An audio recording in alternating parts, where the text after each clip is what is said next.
संविधान दिवसको अवसरमा राष्ट्रपतिबाट प्रदान गरिँदै आएको विभूषण यसपटक प्रदान नगर्ने, विभूषण वितरण कार्यलाई मर्यादित बनाउन कार्यदल गठन गर्ने नेपाल सरकारको निर्णय। प्रधानमन्त्रीको चीन भ्रमण, मन्त्री परिषदले गर्यो स्वीकृत। ऊर्जा, भौतिक पूर्वाधार तथा यातायात सम्बन्धी समझदारी हुने जानकारी। प्रधानमन्त्रीको चीन भ्रमणका लागि सांसदहरूले कस्ता खालका सुझाव दिए, यसको विषयमा पुरै जानकारी। प्रधानमन्त्रीलाई सुदूरपश्चिम सरकारको आग्रह, तिङ्कर र तल्लाकोट नाका चीन भ्रमणको एजेन्डा बनोस्। सुन तस्करी प्रकरणबारे उच्चस्तरीय छानबिन आयोग बनाउने प्रक्रिया अगाडि बढेको प्रधानमन्त्री पुष्पकमल दाहाल प्रचण्डको भनाई। 60 किलो सुन तस्करी प्रकरणको मुद्दा भोलि आइतबार मात्रै दर्ता हुने। मलद्वारमा लुकाएर सुन तस्करी गर्ने गिरोहमा मन्त्री तीर्थ लामा नै जोडिए। पोल खुलेपछि तरुण दलका नेता फरार। पक्राउ परेका बारे माओवादी सांसद सूर्यमान दोङको चासो। प्रधानमन्त्री प्रचण्डले चिनिया राष्ट्रपति सी जिनपिङसँग हाङझाओमा शिष्टाचार भेट गर्ने। कक्षा 12 सम्मको शिक्षा निशुल्क हुनुपर्ने स्वास्थ्य तथा जनसङ्ख्या मन्त्री मोहन बहादुर बस्नेतको जिकिर। तेस्रो जनआन्दोलनको तयारीमा आफूहरू रहेको राप्रपा नेपालका अध्यक्ष कमल थापाको भनाई। चुप लाग्नुलाई हिन्दूहरूको कमजोरी नठान्नुहोस् भन्दै कमल थापाले दिए चेतावनी। राजालाई अभिभावकीय संस्थाका रूपमा अगाडि बढाउँ, प्रत्यक्ष निर्वाचित प्रधानमन्त्रीको व्यवस्था गरौँ भन्दै राप्रपा अध्यक्ष राजेन्द्र लिङदेनपछि राप्रपा नेपालका अध्यक्ष कमल थापाले पनि गरे यस्तो प्रस्ताव। मान्छेले राप्रपालाई माया गर्न थाले, चिन्नै नचिनेको राष्ट्रिय स्वतन्त्र पार्टीलाई भोट हाले भन्दै पूर्व प्रधानमन्त्री एवं नेकपा एकीकृत समाजवादीका सम्मानित नेता झलनाथ खनालको जिकिर। काठमाडौँमा राप्रपाले त्यत्रो जुलुस निकाल्दा कांग्रेस र एमालेले आँट गर्दैनन्, हाम्रो पार्टीको कुरै नगरौँ भन्दै झलनाथ खनालको गुनासो। माधव नेपालको अपानीबारे झलनाथ खनालको प्रतिक्रिया, यो एकदमै खतरनाक छ, कसैको पनि सहमति छैन। सिंहदरबारमा आगो लगाउँछु भन्ने काठमाडौँ महानगरपालिकाका मेयर बालेन शाहको अभिव्यक्ति अपराधिक रहेको पूर्व प्रधानमन्त्री झलनाथ खनालको टिप्पणी। यस्तो अभिव्यक्ति दिँदा पनि बालेनकै प्रशंसा हुनु विडम्बना भएको खनालको टिप्पणी। आफूले भनेको नमानेको भन्दै धरानका मेयर हर्क साम्पाङले डीएसपी नवराज मल्लको सरुवा गरिदिन भन्दै गृह मन्त्रालयलाई पठाए पत्र। नेकपा एकीकृत समाजवादीको केन्द्रीय परिषद अस्वीकार गर्दै दीपक मनाङीले भने एक व्यक्ति एक पद नारामा मात्र नराख। नक्सा पास विवादमा फँसेको नेपाल नागरिक उड्डयन प्राधिकरणको नयाँ भवन प्रधानमन्त्री प्रचण्डद्वारा उद्घाटन। कांग्रेसमा अनुशासन उल्लङ्घनका 2100 उजुरी परे, दर्जन बढी केन्द्रीय सदस्यलाई कारबाही गर्न माग। सुभाष नेमुवाङको स्मृतिमा नेकपा एमालेले असोजको 2 गते सातै प्रदेशमा कार्यक्रम गर्ने। सरकारले नै हिन्दू राज्यको रक्षा गरेको क्रान्तिकारी कम्युनिस्ट पार्टीका प्रवक्ता धर्मेन्द्र वास्तोलाको आरोप। कोशीमा जारी पहिचान पक्षधरको आन्दोलन प्रति समर्थन। कर प्रणाली सुधारबारे अध्ययन गर्न पूर्व मन्त्री विद्याधर मल्लिकको संयोजकत्वमा एक समिति गठन। सर्वोच्च अदालतको न्यायाधीशमा विनोद शर्माको नाम अनुमोदन। उच्च अदालतको न्यायाधीशमा 27 जनाको नाम सिफारिस। शिक्षक महासंघले सार्वजनिक गर्यो आन्दोलनका कार्यक्रम। असोज 3 गतेदेखि विद्यालय बन्द गर्ने चेतावनी। शिक्षकको हक हितमा नभएको भन्दै शिक्षा विधेयक नै जलाइयो। सामाजिक सञ्जालको प्रयोग शिष्ट र मर्यादित भएर गर्न राष्ट्रिय मानवाधिकार आयोगको आग्रह। चिनीमा होलसेलरको सिन्डिकेट 1 महिनामा 1 केजीमै 25 रुपैयाँसम्म मूल्य बढाइयो।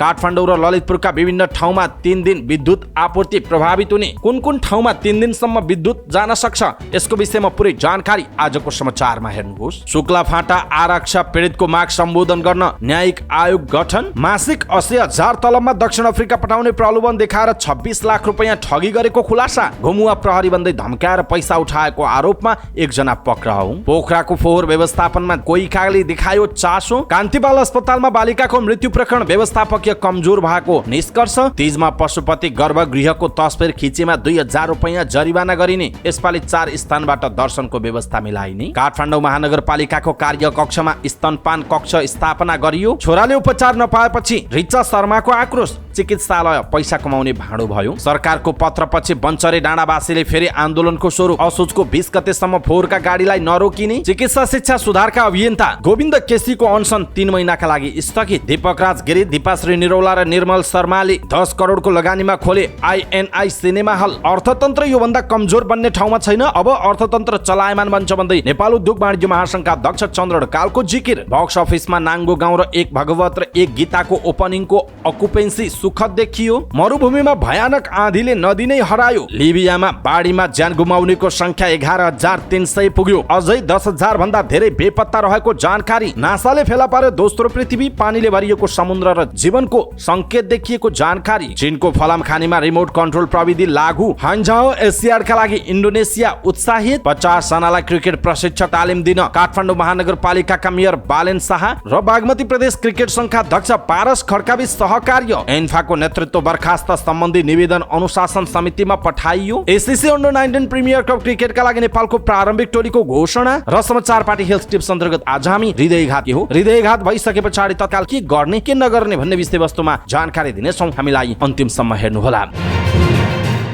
दर्शक महानुभाव नमस्कार। समाचार पार्टी .com को न्यूज बुलेटिनमा यहाँलाई हार्दिक स्वागत छ। म प्रहलाद चन्द्र घिमिरे। आज मिति विक्रम सम्वत 2080 साल भदौको 30 गते शनिबार ईस्वी सन् 2023 सेप्टेम्बर 16 तारिक। आज भदौ शुक्ल प्रतिपदा। आज गुणा पर्व समाप्ति विश्व ओजन तह बचाउ दिवस रहेको छ। यहाँहरू सम्पूर्णलाई विश्व ओजन तह बचाउ दिवसको धेरै शुभकामना छ। कार्बन मोनोअक्साइड सकेसम्म कम गरौँ र ओजन तहलाई बचाउनका निमित्त हामीले आफ्नो ठाउँबाट भूमिका खेल्न सकौँ। हामी धेरै धेरै शुभकामना व्यक्त गर्दछौँ। सदाको चाहिँ आज पनि हामी उपस्थित भएका छौँ आजका मुख्य समाचार, ब्रेकिङ न्यूज अपडेट लगायत तपाईँलाई काम लाग्ने हेर्नै पर्ने महत्त्वपूर्ण समाचारहरू लिएर। हाम्रो मेहनतका लागि यो भिडियोमा एउटा लाइक अवश्य गर्नुहोला। दर्शक महानुभाव पलपलको न्यूज अपडेट हेर्नका लागि हाम्रो च्यानललाई तपाईँले अहिलेसम्म सब्स्क्राइब गर्नुभएको छैन भने कृपया सब्स्क्राइब गर्नुहोस् अनि नजिकै आउने बेल आइकनलाई क्लिक गर्नुहोला। दैनिक रूपमा हेर्नुहुन्छ भने रेगुलर भन्ने लेख्नुहोला। आज पहिलोचोटि हेर्दै हुनुहुन्छ भने फर्स्ट टाइम भन्ने लेखिदिनु होला। देशभित्र हुनुहुन्छ भने आफू रहेको गाउँठाउँ सहर जिल्लाको नाम लेख्नुहोला। विदेशमा हुनुहुन्छ भने कुन देशबाट हामीलाई हेरिरहनु भएको छ त्यो कुरा तलको कमेन्ट बक्समा कमेन्ट गर्नुहोला। आउनुहोस् दर्शक महानुभाव आजका मुख्य समाचार सुरु गरौँ। संविधान दिवसको अवसरमा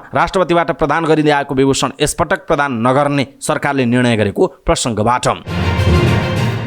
सरकारले संविधान दिवसको अवसरमा राष्ट्रपतिबाट प्रदान गरिँदै आएको विभूषण यसपटक प्रदान नगर्ने भएको छ। सिंहदरबार स्थित प्रधानमन्त्री तथा मन्त्री परिषदको कार्यालयमा मन्त्री परिषदको बैठकले विभूषण वितरण कार्यलाई मर्यादित एवं व्यवस्थित गरी विभूषणको गरिमा बढाई राष्ट्रको सम्मानका रूपमा स्थापित गर्न अन्तर्राष्ट्रिय अभ्यास र विभूषण सम्बन्धी प्रचलित कानुन समेतको अध्ययन गरी 3 महिनाभित्र प्रतिवेदन पेश गर्ने गरी कार्यदल गठन गर्ने निर्णय भएको सरकारका प्रवक्ता रेखा शर्माले बताउनुभयो। उहाँले कार्यदलले प्रतिवेदन नदिउन्जेलसम्मका लागि विभूषण प्रदान गर्ने कार्य स्थगन गर्ने बताउनु भएको छ। त्यस्तै सरकारले कर प्रणाली सुधारका लागि पूर्व मन्त्री विद्याधर मल्लिकको संयोजकत्वमा एउटा समिति गठन गर्ने, साल ट्रेडिङ कर्पोरेसन र खाद्य व्यवस्था तथा व्यापार कम्पनी लिमिटेडलाई 50% भन्सार महसुल छुट गरी 10-10 हजार मेट्रिक टन चिनी आयात गर्न स्वीकृति दिने निर्णय गरेको छ। त्यस्तै सरकारले सिंचाई नीति 2080 स्वीकृत गरेको छ। सरकारले नेपाल नागरिकता तेस्रो संशोधन नियमावली 2080 स्वीकृत गर्ने र विधान सम्बन्धमा व्यवस्था गर्न बनेको विधेयक संघीय संसदमा प्रस्तुत गर्न स्वीकृति दिने निर्णय भएको पनि उहाँले जानकारी दिनुभएको छ। सरकारले प्रधानमन्त्रीको चीन भ्रमण स्वीकृत गर्ने र शुक्लाफाँटा राष्ट्रिय निकुञ्जबाट पीडित भएका जनताको समस्याको स्थायी समाधानका लागि अधिकार सम्पन्न न्यायिक आयोग गठन गर्ने निर्णय गरेको जनाइएको छ। दर्शक महानुभाव हरेक वर्ष खास गरी संविधान दिवसको अवसरमा राष्ट्रपतिबाट प्रदान गरिँदै आएको विभूषण यसपटक प्रदान नगरिने भएको छ। यसप्रति तपाईँको धारणा के छ? आफ्नो धारणा तलको कमेन्ट बक्समा कमेन्ट गर्नुहोला। सरकारले प्रधानमन्त्री पुष्पकमल दाहाल प्रचण्डको चीन भ्रमण स्वीकृत गरेको छ। सिंहदरबारमा बसेको मन्त्री परिषदको बैठकले प्रधानमन्त्रीको संयुक्त राष्ट्रसङ्घबाट सिधै उनी चीन भ्रमण स्वीकृत गर्ने निर्णय गरेको सरकारका प्रवक्ता रेखा शर्माले जानकारी दिनुभयो। चीन भ्रमणका क्रममा ऊर्जा, भौतिक पूर्वाधार तथा यातायात, कृषि लगायतका विषयमा द्विपक्षीय छलफल र केही विषयमा समझदारी हुने जनाइएको छ। यसैबीच नेकपा एमालेका सांसद रघुजी पन्तले प्रधानमन्त्रीको चीन भ्रमणमा नेपाल चीन विद्युत व्यापारको विषयमा छलफल गर्नुपर्ने बताउनु भएको छ। प्रतिनिधि सभा बैठकपछि सञ्चारकर्मीहरूसँग कुराकानी गर्दै उहाँले नेपालको विद्युत व्यापार भारतसँग निर्भर रहँदा भारतले दबावमा राख्न सक्ने भन्दै चीनसँग पनि व्यापार गर्नुपर्ने बताउनुभयो। उहाँले चीनसँग विद्युत व्यापार गर्ने सम्बन्धमा प्रधानमन्त्रीको भ्रमणको बेलामा छलफल गर्नुपर्ने बताउनुभयो। त्यस्तै BRI परियोजनालाई पनि अगाडि बढाउनुपर्ने उहाँको भनाइ छ। उहाँले प्रधानमन्त्रीले अमेरिका हुँदै चीन जानु उपयुक्त नहुने बताउनु भएको छ। त्यसैगरी चीनसँग 3-4 वटा नाका खोल्नुपर्ने उहाँले बताउनु भएको छ। नेपाली कांग्रेसका सांसद रामहरि खतिवड़ाले भ्रमणका बेलामा प्रधानमन्त्रीले देशको राष्ट्रियता, राष्ट्रिय अखण्डता, सार्वभौमिकतालाई असर नगर्ने गरी काम गर्नुपर्ने बताउनुभयो। उहाँले नेपाली भूमिको सम्बन्धमा पनि कूटनीतिक रूपमा स्पष्ट रूपमा कुरा राख्नुपर्ने बताउनु भएको छ। प्रधानमन्त्रीको भ्रमणपछि तेल र रेलको समस्या समाधान हुने उहाँले विश्वास व्यक्त गर्नुभयो। नेकपा माओवादी केन्द्रका सांसद देवेन्द्र पौडेलले प्रधानमन्त्रीले यस भ्रमणका क्रममा नेपाल चीन नाका खोल्ने विषयमा निर्णय हुने बताउनु भएको छ। उहाँले व्यापारको विषयमा पनि छलफल हुने बताउनु भयो। त्यस्तै देशको राष्ट्रियतालाई ख्याल गर्दै अन्य छिमेकी मित्र राष्ट्र र अन्तर्राष्ट्रिय सम्बन्धहरूलाई पनि सुमधुर सन्तुलित राख्ने हिसाबले चिनिया पक्षसँग छलफल र सम्झौताहरू हुने उहाँको भनाइ छ। त्यस्तै नेकपा माओवादी केन्द्रका सांसद लेखनाथ दाहालले प्रधानमन्त्रीको चीन भ्रमणको बेलामा सीमा सम्बन्धी समस्या समाधान गर्ने विषयमा पनि छलफल हुने बताउनु भयो।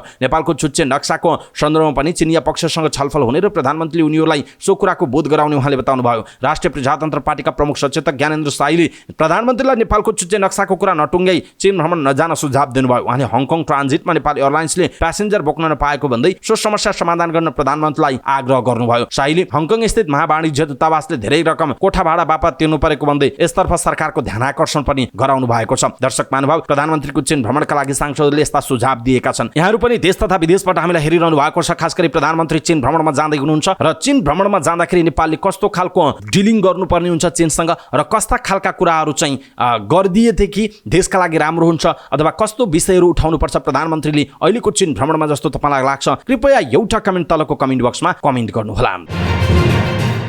सुदूरपश्चिम प्रदेशका मुख्यमन्त्री कमल बहादुर शाह सहित मन्त्रीहरूले प्रधानमन्त्री प्रचण्डलाई भेटेर चीन भ्रमणमा सुदूरपश्चिमका 2वटा एजेन्डा समेट्न आग्रह गरेका छन्। मुख्यमन्त्री शाह सहित भौतिक पूर्वाधार विकास मन्त्री प्रकाश देउबा, सामाजिक विकास मन्त्री झपट साउद, उद्योग पर्यटन वन तथा वातावरण मन्त्री रमेश धामी, भूमि व्यवस्था कृषि तथा सहकारी मन्त्री रामेश्वर चौधरी, आर्थिक मामिला मन्त्री नरेश साई बालुवाटार पुग्नु भएको थियो। चीन भ्रमणका क्रममा झाङको उरै भन्ज्याङ हुँदै तिब्बतको तल्लाकोट सीमा नाका र महाकाली करिडोर हुँदै पुगिने तिङ्कर नाकालाई एजेन्डा बनाउन माग गरिएको मुख्यमन्त्री शाहले जानकारी दिनुभयो। उहाँका अनुसार प्रधानमन्त्री प्रचण्डले मागबारे पहल गर्ने आश्वासन दिनुभयो। दक्षिणी छिमेकी भारत र उत्तरको चीनको तल्लाकोट सीमा नाका जोड्ने त्रिदेशीय महत्त्वको सेती लोकमार्गको चर्चा 2042 सालमा नै सुरु भएको थियो। सुदूरपश्चिम घर भएका तत्कालीन प्रधानमन्त्री लोकेन्द्र बहादुर चन्दले पहिलोपटक प्रधानमन्त्री हुँदा उत्तर दक्षिण सीमा जोड्ने सेती लोकमार्गको अवधारणा ल्याउनु भएको हो। कैलालीको टिकापुरदेखि बझाङको उरै भन्ज्याङ हुँदै तिब्बतको ताक्लाकोट सीमा नाकासम्म 359 किलोमिटर लामो सेती लोकमार्गको अहिलेसम्म 187 किलोमिटर मात्र ट्र्याक खोलिएको जनाइएको छ। कैलाली र डोटी जिल्लाको पूर्वी भाग अछाम, बाजुरा र बझाङ जिल्लाका महत्त्वपूर्ण धार्मिक तथा पर्यटकीय गन्तव्य लोकमार्गसँग जोडिएका छन्। विशेषतः हिन्दू धर्मावलम्बीका लागि आस्थाको केन्द्र मानिने कैलाश मानसरोवरसम्म पुग्न सेती लोकमार्ग पश्चिमभरिमा सबैभन्दा छोटो र कम लागत लाग्ने महत्त्वपूर्ण आयोजना रहेको बताइएको छ। मान्यता अनुसार कैलाश मानसरोवर जान भारतको नैमी सारण्डदेखि सुरु गर्नुपर्छ। सेती लोकमार्गले नै नैमी सारण्डदेखि भारतको तिकुनिया हुँदै टिकापुर, डोटीको पूर्वी भाग अछामको वैद्यनाथ धाम, बझाङको खप्तड हुँदै ताक्लाकोटबाट कैलाश मानसरोवर जान सकिने जनाइएको छ। आगामी असोजको 5 गते प्रधानमन्त्री प्रचण्ड चीन भ्रमणमा जाँदै हुनुहुन्छ। प्रधानमन्त्रीले 2 नाकाका विषयमा चासो राखेर चीन सरकार यसमा सकारात्मक भई प्रदेशको समृद्धिको आधार बन्न सक्ने सुदूरपश्चिम प्रदेश सरकारको बुझाइ छ। प्रधानमन्त्री पुष्पकमल दाहाल प्रचण्डले अवैध सुन तस्करीको सम्बन्धमा पूर्व सहमति अनुसार उच्च स्तरीय छानबिन आयोग बनाउने प्रक्रिया अगाडि बढेको बताउनु भएको छ। प्रतिनिधि सभालाई सम्बोधन गर्दै प्रधानमन्त्री दाहालले यस्तो बताउनु भएको हो। उहाँले अवैध सुन तस्करीको सम्बन्धमा सिआइबीले अनुसन्धान पूरा गरी प्रतिवेदन बुझाइसकेको बताउँदै यसअघि भएको सहमति अनुसार उच्च स्तरीय छानबिन आयोग बनाउने प्रक्रिया अगाडि बढेको समेत जानकारी दिनुभयो। उहाँले शीर्ष राजनैतिक दलहरू बीच यसअघि असोजको 5 गतेबाट सुन तस्करी प्रकरणमा उच्च स्तरीय छानबिन गर्न उच्च स्तरीय छानबिन आयोग बनाउने सहमति भएको थियो। प्रधानमन्त्री दाहालले नेपाली कांग्रेसका नेता महेन्द्र यादवमाथि भएको सांघातिक खोखुरी प्रहारलाई सरकारले गम्भीर रूपमा लिएको बताउनुभयो। उहाँले आक्रमणकारीलाई प्रचलित कानुन बमोजिम कारबाही प्रक्रिया अगाडि बढेको समेत जानकारी गराउनुभयो। उहाँले यस प्रकारका आक्रमणका घटना दोहोरिन नदिन र शान्ति सुव्यवस्था मिलाउन सरकार दृढ र प्रतिबद्ध रहेको पनि बताउनुभयो। प्रधानमन्त्री दाहालले कान्तिबाल अस्पतालमा भदौको 18 गते बेलुका उपचारका लागि भर्ना भएकी मकवानपुर स्थायी ठेगाना भई हाल काठमाडौँ महानगरपालिका बाफल बस्ने 5 वर्षीय बालिका रोजिसा गोपालीको आकस्मिक कक्षमा उपचारका क्रममा मृत्यु भएको सम्बन्धमा पनि सदनलाई जानकारी गराउनु भएको छ। उहाँले घटनाको छानबिन सम्बन्धमा बनेको 3 सदस्यीय छानबिन समितिको प्रतिवेदनले अस्पतालको आकस्मिक कक्षमा खटिएका जनशक्तिकै भरमा पनि विषयवस्तुप्रति संवेदनशीलता प्रदर्शन हुन नसकेको देखाएको पनि बताउनु भएको छ। प्रधानमन्त्री दाहालले सरकारको तर्फबाट यस्ता घटनामा दोषी पाए कारबाहीको दायरामा ल्याउने तथा आगामी दिनमा यस्ता घटना दोहोरिन नदिन थप कदम चालिने विश्वास व्यक्त गर्नुभएको छ। दर्शक महानुभाव, प्रधानमन्त्री प्रचण्डको भनाइप्रति तपाईँको धारणा के छ? आफ्नो धारणा तलको कमेन्ट बक्समा कमेन्ट गर्नुहोला। प्रेक्षुमा राखेर 60 किलो सुन तस्करी गरेको आरोप लागेकाहरूमाथि काठमाडौँ जिल्ला अदालतमा आइतबार मात्रै मुद्दा दर्ता हुने भएको छ। नेपाल प्रहरीको केन्द्रीय अनुसन्धान ब्युरो सिआइबीले 60 किलो सुन तस्करी प्रकरणमा 50 जनालाई प्रतिवादी बनाएको छ। यो प्रकरणमा 32 जना पक्राउ परेका छन् भने 18 जना फरार छन्। पक्राउ परेका 32 जना मध्ये 6 जनालाई मुद्दा नचलाउन सिआइबीले नै सिफारिस गरेको छ। सिआइबीले सुन तस्करी प्रकरणको अनुसन्धान प्रतिवेदन गत बुधबार सरकारी वकिलको कार्यालयमा बुझाएको थियो। त्यो प्रतिवेदनमाथि सरकारी वकिल र सिआइबी बीच थप छलफल चलिरहेको र आइतबार मात्रै मुद्दा दर्ता हुने स्रोतले जनाएको छ। प्रतिवादीहरूलाई अवैध सुन चोरी, पैठारी, संगठित अपराध, नागरिकता ऐन, राजधानी ऐन र अध्यागमन ऐन अनुसार मुद्दा चलाउन सिआइबीले सिफारिस गरेको जनाइएको छ। त्रिभुवन अन्तर्राष्ट्रिय विमानस्थलबाट भइरहेको सुन तस्करी सञ्जालको प्रारम्भिक अनुसन्धानमा बागमती प्रदेशका खानेपानी तथा सिंचाई मन्त्री तीर्थ लामाको संलग्नता खुल्ने आधार भेटिएका छन्। काठमाडौँ प्रहरी परिसरको टोलीले विमानस्थल बाहिरबाट भदौ 25 गते बाबुलाल ढोङसहितबाट बरामद गरेको मलद्वारमा लुकाई ल्याएको सुन प्रकरणमा काभ्रे कांग्रेसका सभापति समेत रहनुभएका तीर्थ लामाको कनेक्सन देखिएको जनाइएको छ। मन्त्री लामाको विशेष सहयोगी मानिने विकास लामाले विगतमा दुबई बसेकै बेलादेखि सुन तस्करीको काम गरेको प्रहरीको प्रारम्भिक अनुसन्धानमा खुलेको छ। उनलाई कांग्रेसबाट समानुपातिक उम्मेद्वार बनाउन समेत समेत जिल्ला सभापति तीर्थ लामाले सिफारिस गरेको जनाइएको छ।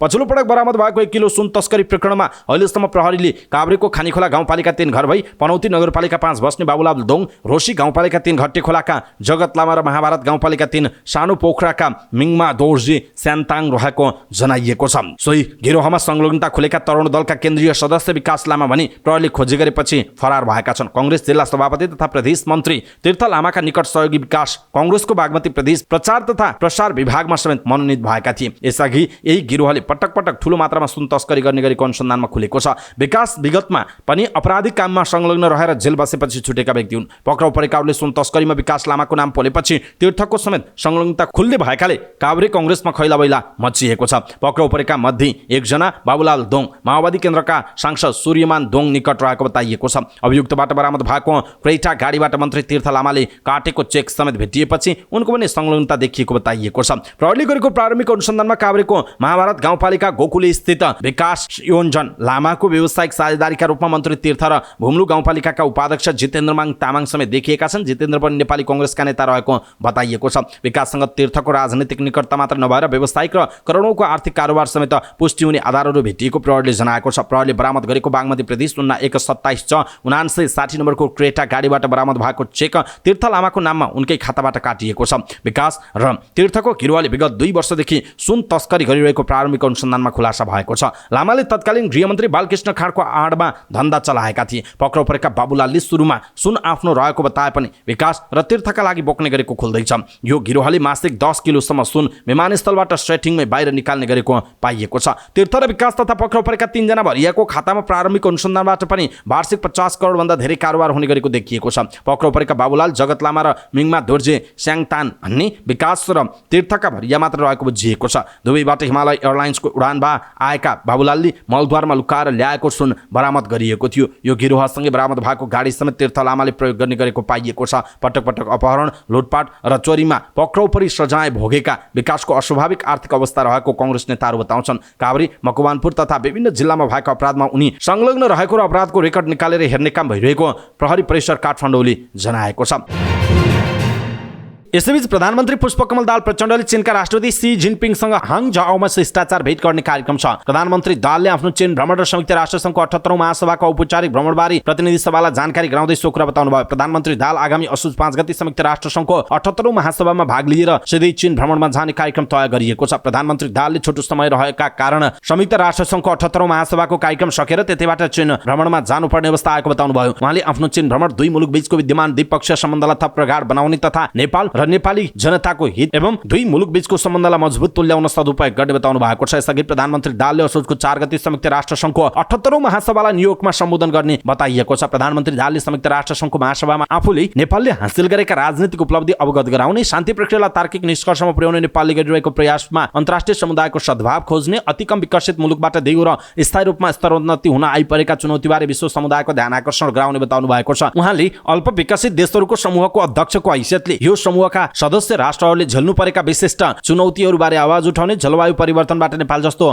पर्वतीय देशमा परेको गहिरो र दुर्गामी प्रभाव लगायतका नेपालका लागि चासोका विषयहरू, प्राथमिकताहरूप्रति पनि विश्व समुदायको ध्यान आकर्षण गराउने योजना रहेको उहाँले बताउनु भएको छ। स्वास्थ्य तथा जनसङ्ख्या मन्त्री मोहन बहादुर बस्नेतले कक्षा 12 सम्मको शिक्षा देशभर निःशुल्क हुनुपर्ने बताउनु भएको छ। काठमाडौँमा आयोजित जनसङ्ख्या र विकास सम्बन्धी सम्मेलनमा बोल्दै मन्त्री बस्नेतले कक्षा 12 सम्मको शिक्षालाई देशभर निःशुल्क गर्नुपर्ने बताउनु भयो। उहाँले कक्षा 12 सम्मको शिक्षाको जिम्मा राज्यले लिनुपर्ने बताउनु भयो। आफूले शिक्षालाई निःशुल्क बनाउनु पर्ने कुरा संसद र मन्त्री परिषदमा पनि राखिरहेको उहाँले उल्लेख गर्नु भएको छ। उहाँले शिक्षा र स्वास्थ्य जनताको आधारभूत आवश्यकता भएको उल्लेख गर्दै यसको प्रगति र व्यवस्थापन बिना राष्ट्रको विकास सम्भव नहुने बताउनु भयो। उहाँले आफूले मन्त्रीको जिम्मेवारी सम्हालिसके पछाडि 16 वर्षदेखि मन्त्रालयमा अल्झिएर बसेका विभिन्न रणनीतिहरू पास गरेको पनि बताउनु भयो। मन्त्री बस्नेतले केही दिन अघि कान्तिबाल अस्पतालमा आकस्मिक उपचार नपाएर एक बालिकाको मृत्यु भएको प्रकरणमा सम्बन्धित स्वास्थ्यकर्मीको कमी कमजोरी भएको भन्दै कारबाही प्रक्रिया अगाडि बढेको पनि बताउनु भएको छ। मन्त्री बस्नेतले सरकारी छात्रवृत्तिमा अध्ययन गरेका चिकित्सकहरू पनि पूर्व शर्त बमोजिम दुर्गम ठाउँमा गएर सेवा नगर्ने गरेको अवस्था रहेको बताउनु भयो। उहाँले विभिन्न बहानाबाजी गरेर चिकित्सकहरू सुविधा सम्पन्न ठाउँमा बसिरहने प्रवृत्ति रहेको उल्लेख गर्नु भएको छ। मेडिकल बोर्डले समेत सम्बन्धित चिकित्सकहरूलाई बिरामी भएको प्रमाणित गरिदिने गरेको भन्दै अहिले सरकारले त्यसरी मेडिकल बोर्डले दिने प्रमाणपत्रलाई बन्द गरेको बताउनुभयो। त्यसैगरी डाक्टरले दिने प्रेस्क्रिप्सन समेत अडिट हुने गरेको उहाँको भनाइ छ। मन्त्री बस्नेतले सरकारले कडाई गरेका कारण अहिले भने दुर्गम ठाउँमा चिकित्सकहरू जाने गरेको बताउनु भएको छ।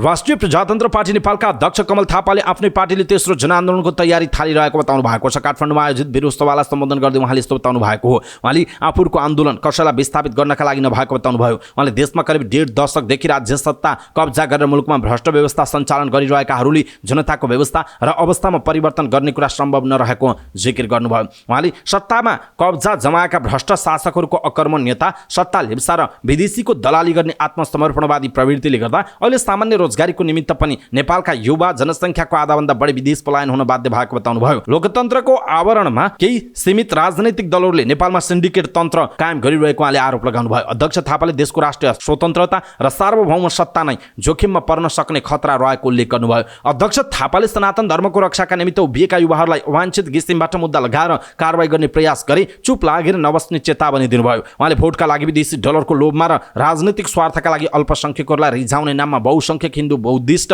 र किराँतहरूलाई कमजोर बनाउने र हेप्ने काम भयो भने हिन्दू बुद्धिस्ट र किराँतहरू चुप लागेर नबस्ने बताउनुभयो। उहाँले चुप लागेर बस्नुलाई हिन्दूहरूको कमजोरी नठान्न चुनौती समेत दिनुभएको छ। अध्यक्ष थापाले हिन्दूहरू सधैँ चुप लागेर बस्छन् भन्ने नठान्न पनि चेतावनी दिनुभएको छ। दर्शक महानुभाव, कमल थापाको यो भनाइ तपाईँलाई कस्तो लाग्यो कृपया आफ्नो कुरा तलको कमेन्ट बक्समा कमेन्ट गर्नुहोला। त्यसो त बुधबार काठमाडौँमा आयोजना गरेको राप्रपाको विरोधसभालाई सम्बोधन गर्दै राप्रपा अध्यक्ष राजेन्द्र लिङदेनले पनि राजालाई स्पेस दिएर प्रत्यक्ष निर्वाचित प्रधानमन्त्री बनाउने प्रस्ताव गर्नु भएको थियो। कमल थापाले पनि सोही प्रस्ताव गर्नु भएको छ। हामी कसैलाई निषेध गर्न चाहन्नौँ, राजादेखि माओवादीसम्म सबै हटाउने मौलिक प्रजातन्त्र स्थापना चाहन्छौँ कमल थापाले भन्नुभयो। त्यसैले सबै दलहरूलाई आग्रह गर्न चाहन्छु, सबै किसिमका पूर्वाग्रहबाट माथि उठेर सबै धर्मका बीचमा समानता कायम गरेर राष्ट्रिय पहिचानको रूपमा हिन्दू राष्ट्र कायम गरौँ। संहितालाई खारेज गरेर केन्द्र र स्थानीय तह गरी 2 तहको सरकार मात्रै कायम गरौँ। राजा अभिभावकको रूपमा रहने र शासन जनताले गर्ने नैतिक शक्ति भएको अभिभावकको रूपमा राजसंस्था कायम गरौँ उहाँको भनाइरहेको छ। दर्शक महानुभाव,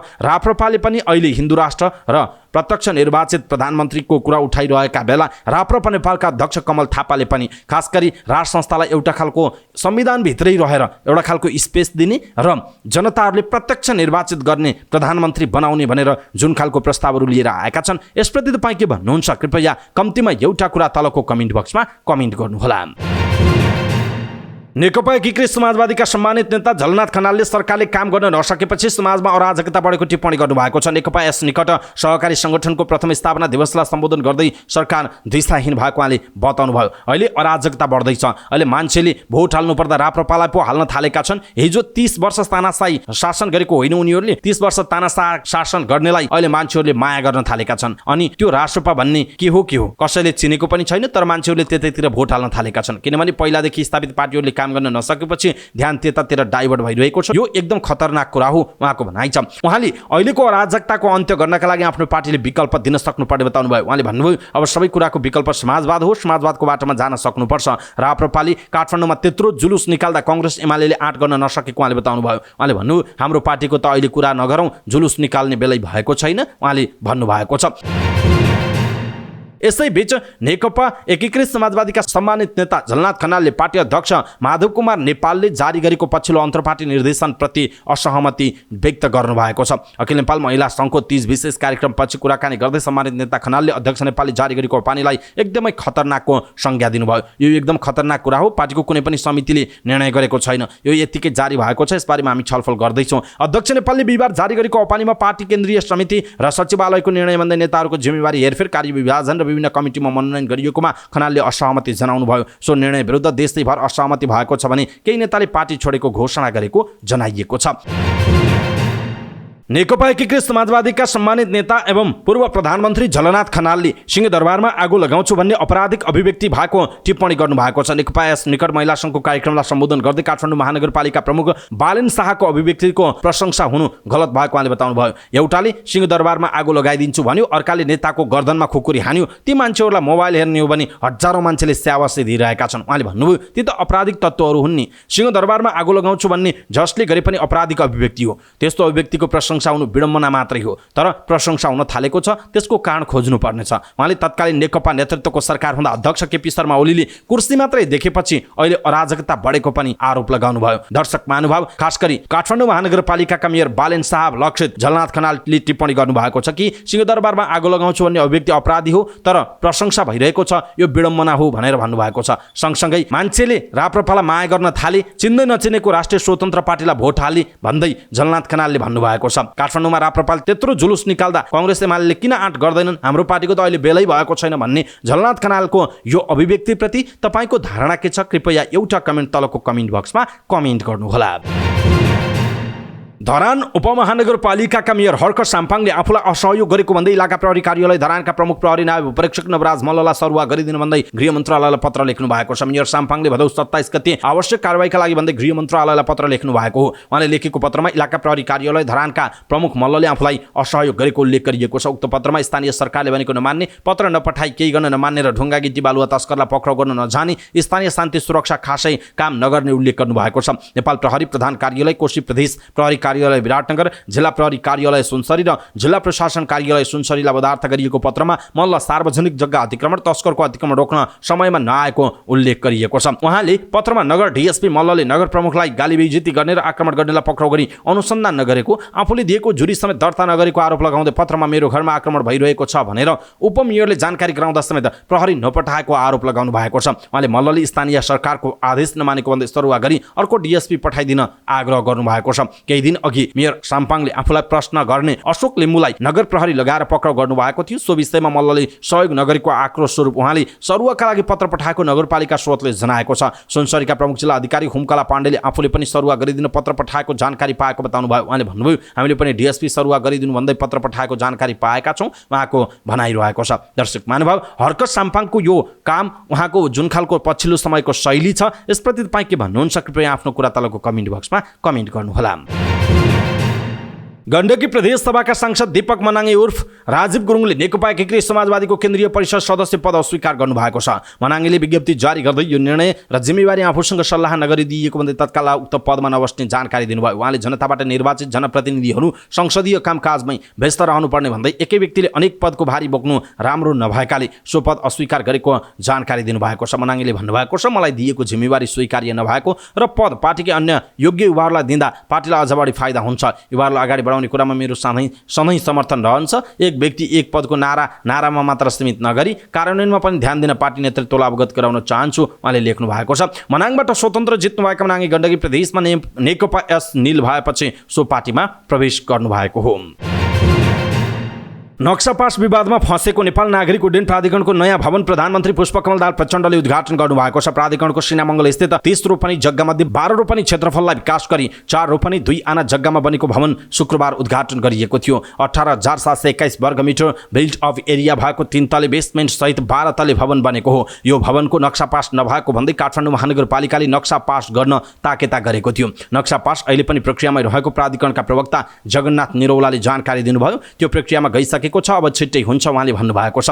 काठमाडौँ महानगरपालिकाले भने नक्सा पासको प्रक्रिया अगाडि नबढेको बताएको छ। प्राधिकरणले नक्सा पास गर्न एउटा निवेदन दिए पनि सो निवेदन पर्याप्त नभएको भन्दै महानगरपालिकाले जवाफ पठाएको थियो। हामीले नक्सा पास गर्न यो प्रक्रिया अनुसार आउनुस् भनेर पत्र पठाएका थियौँ, त्यसपछिको प्रक्रिया अगाडि बढेकै छैन। महानगरपालिकाको शहरी व्यवस्थापन विभागका प्रमुख सुरज साक्यले भन्नुभएको छ। नक्सा पास बिना बनेको नयाँ भवनको प्रधानमन्त्रीबाट उद्घाटन भएको सन्दर्भमा उहाँले महानगरको नेतृत्वले जवाफ दिने बताउनु भएको छ। प्राधिकरणको यो भवनको कुल लागत 1 अर्ब 80 करोड रुपैयाँ रहेको प्राधिकरणले जनाएको छ। सो भवन प्राधिकरणको आफ्नै स्रोतबाट बनेको समेत बताइएको छ। यस भवनमा कर्मचारी र सेवाग्राहीलाई सहज रूपमा सेवा प्रदान गर्ने र सेवा लिने अन्तर्राष्ट्रिय स्तरको वातावरण उपलब्ध हुने प्राधिकरणले दाबी गरेको छ। नेपाली कांग्रेसमा अनुशासनको कारबाहीको माग गर्दै 2100 बढी उजुरी परेको छ। वडाका पदाधिकारीदेखि केन्द्रीय सदस्यसम्मलाई कारबाहीको माग गर्दै अनुशासन समितिमा उजुरी परेको हो। अनुशासन समितिका संयोजक आनन्द ढुङ्गनाले प्राप्त उजुरीको प्रकृति अनुसार अध्ययन सुरु भएको जानकारी दिनुभयो। उहाँका अनुसार दर्जन बढी केन्द्रीय सदस्य विरुद्ध अनुशासन समितिमा उजुरी परेको छ। प्राप्त भएका मध्ये स्थानीय प्रदेश र संघीय निर्वाचनमा कांग्रेस उम्मेदवारलाई असहयोग र अन्तर्घातका उजुरी बढ्दा रहेको अनुशासन समितिले जनाएको छ। 46 जिल्लाबाट अनुशासनको कारबाही माग गर्दै उजुरी दर्ता गरिएको छ। सबैभन्दा बढी उजुरी मध्य प्रदेशका 8 जिल्लाबाट छ। अनुशासन समितिले उजुरीका लागि 30 भदौसम्मको अन्तिम म्याद तोकेको छ। जिल्लाले पठाएका उजुरी प्रदेशले समयमा केन्द्रमा नपठाएकाले म्याद थप गरिएको कांग्रेस केन्द्रीय कार्यालयका सचिव प्रेम केसीले जानकारी दिनुभयो। पार्टीको उम्मेदवार वा पार्टीले समर्थन गरेको उम्मेदवार विरुद्ध उम्मेदवार भएमा वा त्यस्तो उम्मेदवारको प्रस्तावक वा समर्थन भएमा वा निर्वाचनको समयमा पार्टीको उम्मेदवारको विरुद्धमा प्रत्यक्ष वा अप्रत्यक्ष रूपमा विरोध गरेमा वा असहयोग हुने कार्य गरे अनुशासन उल्लङ्घन भएको ठहर हुने विधानमा उल्लेख छ। साथै पार्टीको विधान नियमावली आदर्श सिद्धान्त पार्टीको आचार संहिता पालना नगर्नु र नीति विपरीत कार्य गर्नुलाई अनुशासन उल्लङ्घन भएको ठहर्ने पार्टी विधानको व्यवस्था रहेको छ। अनुशासन समितिले पूर्णता प्राप्त गरेसँगै उजुरीका प्रकृति हेरेर अध्ययन सुरु गरिएको समितिका सदस्य ध्रुव वाग्लेले जानकारी दिनुभयो। समितिले मुख्य गरी महासमिति बैठकलाई ध्यानमा राखेर अध्ययन गरेको वाग्लेले जानकारी दिनुभयो। 25 जिल्लामा महासमितिका लागि अधिवेशन भएको छैन। महासमिति प्रतिनिधि छनौट भएका ती 25 जिल्लाबाट आएको उजुरीलाई प्राथमिकता दिएको अनुशासन समितिले जनाएको छ। प्रतिनिधि सभा निर्वाचन क्षेत्रबाट 11 जना महासमिति प्रतिनिधि छनौट गरिने व्यवस्था छ। अनुशासन उल्लङ्घनका लागि 2 प्रकृतिबाट उजुरी दिने व्यवस्था छ। जिल्ला र प्रदेशले कारबाहीको माग गर्दै केन्द्रमा सिफारिस गर्ने व्यवस्था छ। उजुरी दिने दोस्रो विधि भनेको उम्मेदवार स्वयंले असहयोग गर्नेको नाम किटान गरेर उजुरी दिने व्यवस्था रहेको जनाइएको छ। तल्लो तह हुँदै प्रक्रियागत रूपमा उजुरी केन्द्रमा आएको जनाइएको छ। नेकपा एमाले संविधान सभाका अध्यक्ष स्वर्गीय सुभाष नेमाङको स्मृतिमा आउँदो असोजको 2 गते साथै प्रदेशमा विचार गोष्ठी आयोजना गर्ने भएको छ। पार्टीका महासचिव शङ्कर पोखरेलको अध्यक्षतामा शुक्रबार बसेको बैठकले यस्तो निर्णय गरेको एमाले केन्द्रीय प्रचार विभागले जनाएको छ। विचार गोष्ठी सबै प्रदेशमा नेपालको संविधान निर्माणमा सुभाष नेमाङ विषयमा हुनेछ भने विभिन्न राजनैतिक दलका नेतालाई अतिथि वक्ताका रूपमा आमन्त्रण गरिने जनाइएको छ। एमाले अध्यक्ष केपी शर्मा ओलीले तुलसीलाल स्मृति प्रतिष्ठान चासा ललितपुरमा आयोजना गरिने विचार गोष्ठीलाई सम्बोधन गर्ने कार्यक्रम छ भने अन्य 6 प्रदेशमा हुने विचार गोष्ठीमा पार्टीका उपाध्यक्षहरू जाने बताइएको छ। जसो अनुसार वरिष्ठ उपाध्यक्ष ईश्वर पोखरेल मध्य प्रदेशको जनकपुरमा हुने विचार गोष्ठीमा प्रमुख वक्ताको रूपमा जानुहुनेछ। कोशी प्रदेशको इलाममा उपाध्यक्ष रामबहादुर थापा, लुम्बिनी प्रदेशमा उपाध्यक्ष युवराज गेवाली, गण्डकी प्रदेशमा उपाध्यक्ष अष्टलक्ष्मी साक्य, सुदूरपश्चिम प्रदेशमा उपाध्यक्ष विष्णुप्रसाद पौडेल र कर्णाली प्रदेशमा उपाध्यक्ष सुरेन्द्र पाण्डे प्रमुख वक्ताका रूपमा जाने जनाइएको छ।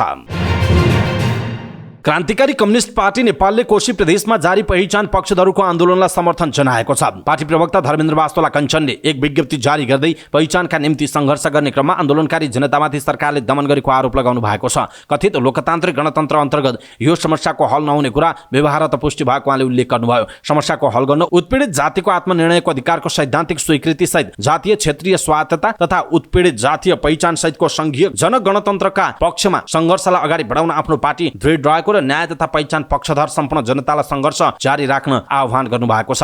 राज्यले गरेको यस प्रकारको गलत नीति प्रक्रिया हिन्दू अतिवादीहरूले धार्मिक हिंसा, जातीय दंगा र छुवाछुतका नाममा अमानवीय कार्य गर्दै आएको उहाँले आरोप समेत लगाउनु भएको छ। हाम्रो पार्टी यो देशका सबै जात, जाति, भाषा, धर्म, संस्कृतिले सह अस्तित्व, समानता र सम्मानजनक हैसियत पाउनुपर्छ भन्ने मान्यता राख्दछ। विज्ञप्तिमा भनिएको छ, धर्मनिरपेक्ष राज्यको मूल मर्म र भावनालाई दृढतापूर्वक पालना गर्ने सरकारको नीति र कानुन हुँदा मात्रै यो कुरा सम्भव हुनेछ। तर नेपालको विद्यमान संविधानले धर्मनिरपेक्षलाई प्रष्टीकरण दिएर सनातनदेखि चलिआएको धर्म संस्कृतिको संरक्षणका नाममा घुमाउरो पाराले हिन्दू राज्यको रक्षा गरेको छ र त्यसका लागि नेपाल सरकारले आजसम्म पनि पञ्चायती हिन्दू अधिराज्यको ऐन कानुनलाई नै लागू गरेको स्थिति छ भनेर भनिएको छ। दर्शक महानुभाव, क्रान्तिकारी कम्युनिस्ट पार्टी नेपालका प्रवक्ता धर्मेन्द्र वास्तोलाले भनेको यो विषय तपाईलाई कस्तो लाग्यो? आफ्नो कुरा तलको कमेन्ट बक्समा कमेन्ट गर्नुहोला।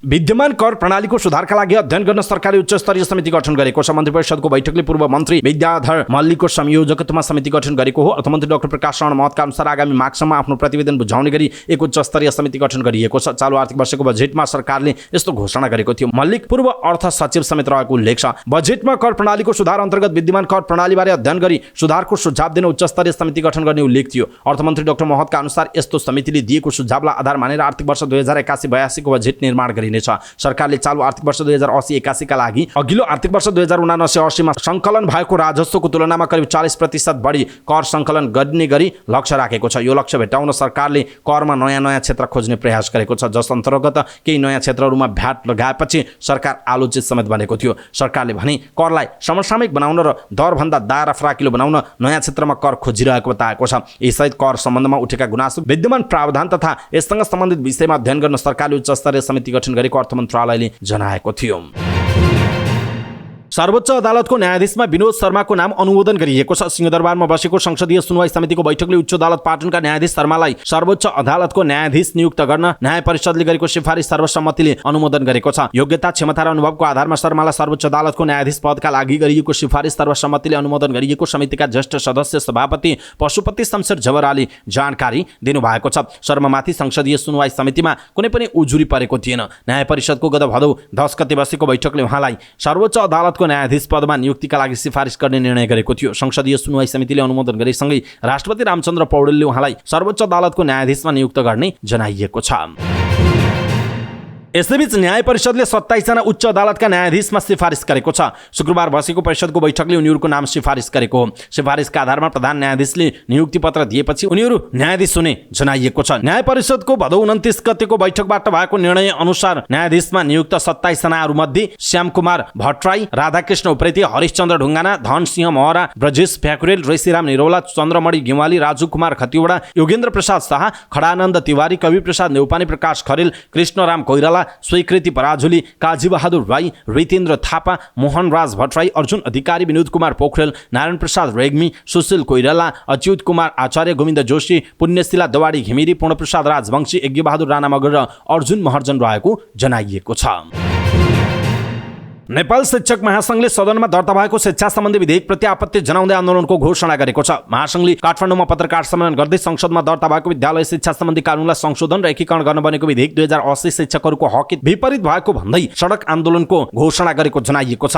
महासंघले आगामी असोज 3 गतेबाट देशभरिका विद्यालय बन्द गरी काठमाडौँ केन्द्रित आन्दोलन गर्ने जनाएको छ। विधेयकले अस्थायी प्रकृतिका शिक्षकहरूको स्थायित्व, विद्यालय कर्मचारीको दरबन्दी सृजना, विद्यालय संरचना बाहिर रहेका बाल कक्षा शिक्षकहरूको सवालमा ध्यान दिन नसकेको महासंघको आरोप रहेको छ। त्यस्तै अस्थायी अवधि गणना तथा निवृत्ति भरण, शिक्षक बढुवा, प्रधानाध्यापक नियुक्ति, सरुवा र कार्य सम्पादन मूल्याङ्कन लगायतका विषयमा समेत विधेयकले कुनै सम्बोधन गर्न नसकेको महासंघकी अध्यक्ष कमला तुलाधरले जानकारी दिनुभएको छ। उहाँले शिक्षकको नियुक्ति, सरुवा बढुवामा स्थानीय तहलाई भूमिका दिँदा मनोमानी हुने र शिक्षकमाथि ज्यादती हुने तर्क गर्नुभएको छ। शिक्षकको नियुक्ति, सरुवा बढुवा लगायतको भूमिका जिल्ला शिक्षा कार्यालयलाई दिनुपर्ने र केही भूमिका प्रदेश तह मार्फत राखिनुपर्ने उहाँको माग रहेको छ।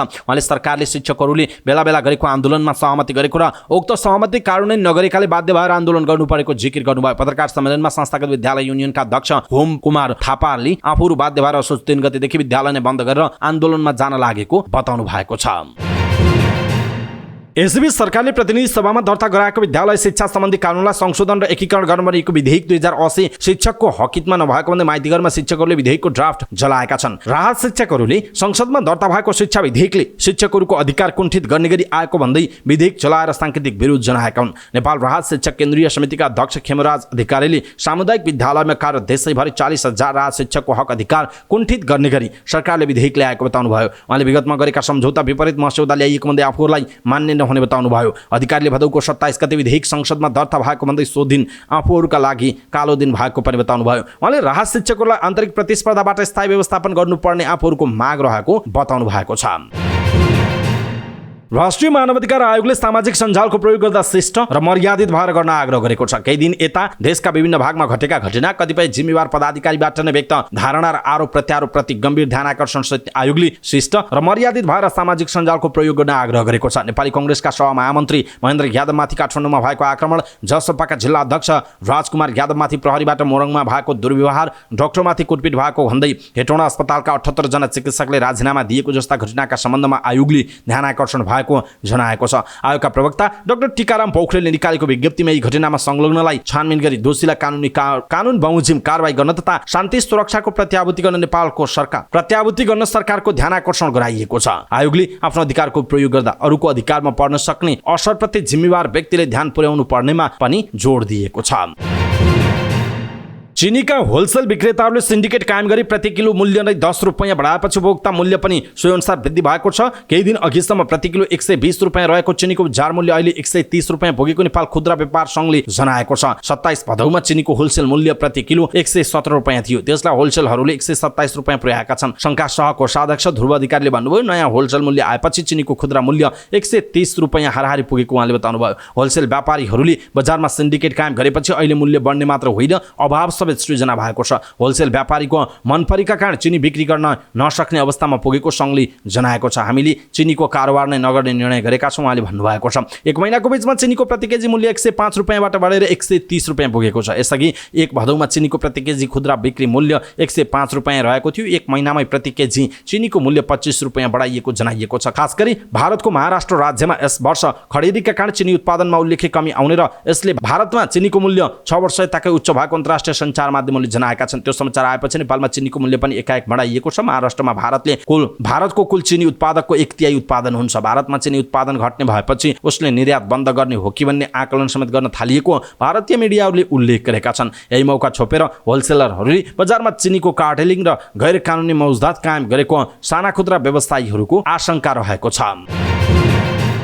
काठमाडौँ र ललितपुरका विभिन्न क्षेत्रमा 3 दिन बिजुलीको आपूर्ति ठप्प हुने भएको छ। नेपाल विद्युत प्राधिकरणले सिउचाटा टेकु लाइन 3 दिन सटडाउन गर्न लागेकाले बिजुली आपूर्ति ठप्प हुने जनाएको छ। टेकु सब स्टेसन स्तरोन्नति गरी टेकु सिउचाटा 66 केवी लाइनमा चार्ज गर्ने गरी काम भइरहेको र त्यसका लागि 66 केवी सिउचाटा टेकु लाइन सोमबार बिहान 8 बजेसम्म सटडाउन गर्नुपर्ने प्राधिकरणले जनाएको छ। त्यस्तै 66 केवी सिउचाटा पाटन प्रसारण लाइन आज बिहान 9 बजेदेखि बेलुका 5 बजेसम्म र 66 केवी सिउचाटा के3 लाइन दिउँसो 3 बजेदेखि बेलुका 5 बजेसम्म सटडाउन गरिने प्राधिकरणले जनाएको छ। यसले गर्दा कुलेश्वर वितरण केन्द्र अन्तर्गत रिङ रोड ताहाचल चमती फिडर र पुलचोक वितरण केन्द्र अन्तर्गत पुलचोक रिङ रोड भैँसेपाटी फिडरका साथै टेकु सब स्टेसन तथा थापाथली सुन्दराबाट आपूर्ति भइरहेको रत्नपार्क वितरण केन्द्र अन्तर्गत पर्ने फिडरहरू प्रभावित हुने तथा पिक लोडको बेला केही समय विद्युत कटौती हुन सक्ने प्राधिकरणले जनाएको छ। त्यस्तै 66 केवी सिउचाटा पाटन प्रसारण लाइन अन्तर्गत पाटन सब स्टेसनबाट आपूर्ति भइरहेको पुलचोक तथा लगनखेल वितरण केन्द्र अन्तर्गत पर्ने फिडरहरू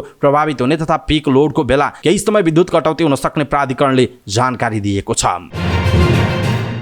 सरकारले कञ्चनपुरको शुक्लाफान्टा वन्यजन्तु आरक्ष हाल राष्ट्रिय निकुञ्जबाट विस्थापितहरूको समस्या समाधानका लागि अधिकार सम्पन्न न्यायिक आयोग गठन गर्ने निर्णय गरेको छ। मन्त्री परिषदको बैठकले आरक्ष पीडितको माग सम्बोधनका लागि न्यायिक आयोग गठन गर्ने निर्णय गरेको सरकारका प्रवक्ता तथा सञ्चार मन्त्री रेखा शर्माले जानकारी दिनुभएको छ। आयोगको नेतृत्व पूर्व न्यायाधीशले गर्नेछन्। आयोगमा प्रमुख जिल्ला अधिकारी, नापी कार्यालय, डिभिजन वन कार्यालयका प्रतिनिधि र निकुञ्जको वार्डन सदस्य हुने बताइएको छ। आयोगलाई समस्या समाधानका लागि सुरुमा 6 महिनाको समय प्रदान गरिएको छ, तर आयोगको पदाधिकारी भने सरकारले तोकेको छैन। आरक्ष विस्तारका नाममा 2058 सालमा सङ्कटकालको समयमा तत्कालीन सरकारले स्वयं परिवार विस्थापित गरेको थियो। विस्थापित भएका सडक किनारमा शिविर बनाएर बसिरहेका पीडितको 22 वर्ष बितिसक्दा पनि पुनर्स्थापना हुन सकेको छैन। समस्या समाधानका लागि अहिलेसम्म 32 वटा आयोग भने पनि प्रतिवेदन बुझाउनमै सीमित छ। समस्या समाधानका लागि 5 बुँदे माग गर्दै पीडितले माइती घर मण्डलामा भोक हडताल समेत गरेका थिए। वैदेशिक रोजगारीको प्रलोभनमा मोटो रकम ठगी गर्ने व्यक्ति तथा मेन पावर कम्पनी कारबाहीमा परेका छन्। वैदेशिक रोजगारी विभागले उनीहरूमाथि गरिएको कारबाहीबारे जानकारी गराएको छ। विभागका प्रवक्ता कविराज उप्रेतीका अनुसार खिमप्रसाद गुरुङ नाम व्यक्तिले दक्षिण अफ्रिकामा मासिक 80,000 रुपियाँ तलबमा काम लगाइदिने प्रलोभन देखाएर विभिन्न व्यक्तिबाट 26 लाख रुपियाँ उठाएको उजुरी परेको थियो। उनले सुपर मार्केटमा काम लगाइदिने र त्यसका लागि प्रति व्यक्ति 7 लाख खर्च हुन्छ भन्दै रकम उठाएको पाइएको छ। सो रकम उठाएर दक्षिण अफ्रिका नपठाएको र रकम समेत फिर्ता नगरेको उजुरी परेपछि विभागले अनुसन्धान थालेको थियो। विभागले खिमप्रसाद गुरुङको जारीबाट लिएको बिगो रकम र त्यसको 50% का दरले हर्जना समेत तिर्ने गरी वैदेशिक रोजगार न्यायाधिकरण समक्ष अभियोग पत्र दर्ता गरेको छ। अर्जुन पोखरेल नामक प्रतिवादीले मासिक 600 रकम कमाई हुने प्रलोभनमा सर्बिया पठाउने भन्दै 4 लाख ठगी गरेको उजुरी परेको थियो। सोबारे परेको उजुरीमा अनुसन्धान गरी बिगो रकम भरपाई गर्न र 50% जरिवाना तिर्ने समेत निर्णय गराई वैदेशिक रोजगार न्यायाधिकरणमा अभियोग पत्र दर्ता गरेको विभागले जनाएको छ। यसै गरी विभागले पोर्चुगल र कम्बोडिया पठाउने प्रलोभन देखाएर 55 लाख रुपियाँ ठगी गरेको आरोपमा 2 जनालाई कारबाहीका लागि सिफारिस गरेको छ। उमेश सेती सुराल र आर्जु सेती सुरालले सो रकम बराबरको ठगी गरेको उजुरीपछि अनुसन्धानबाट निज 2 जनालाई वैदेशिक रोजगार न्यायाधिकरण समक्ष अभियोग पत्र दर्ता गरेको विभागले जनाएको छ। विभागका अनुसार 2 जनाले पोर्चुगल पठाउन 3 जनाबाट प्रति व्यक्ति 13 लाख रुपियाँ लिएको भेटिएको छ। 1 जना 11 लाख रुपियाँ लिएका थिए। कम्बोडिया पठाउने प्रलोभनमा 1 जनाबाट 5 लाख र अर्का 1 जनाबाट 50,000 रुपियाँ उनीहरूले उठाएको पाइएको छ। वैदेशिक रोजगारीमा समेत नपठाएको र रकम समेत फिर्ता नगरेपछि उनीहरूमाथि उजुरी परेको थियो। विभागले बिगो रकम र 50% क्षतिपूर्ति भराउने निर्णय गर्दै अभियोग पत्र दायर गरेको जनाएको छ। त्यसैगरी युनाइटेड अरब इमिरेट्स पठाइदिने प्रलोभनमा करिब 12 लाख रुपियाँ ठगी गर्ने मोतीबाबु अन्सारी विरुद्ध समेत अभियोग पत्र दर्ता भएको जनाइएको छ।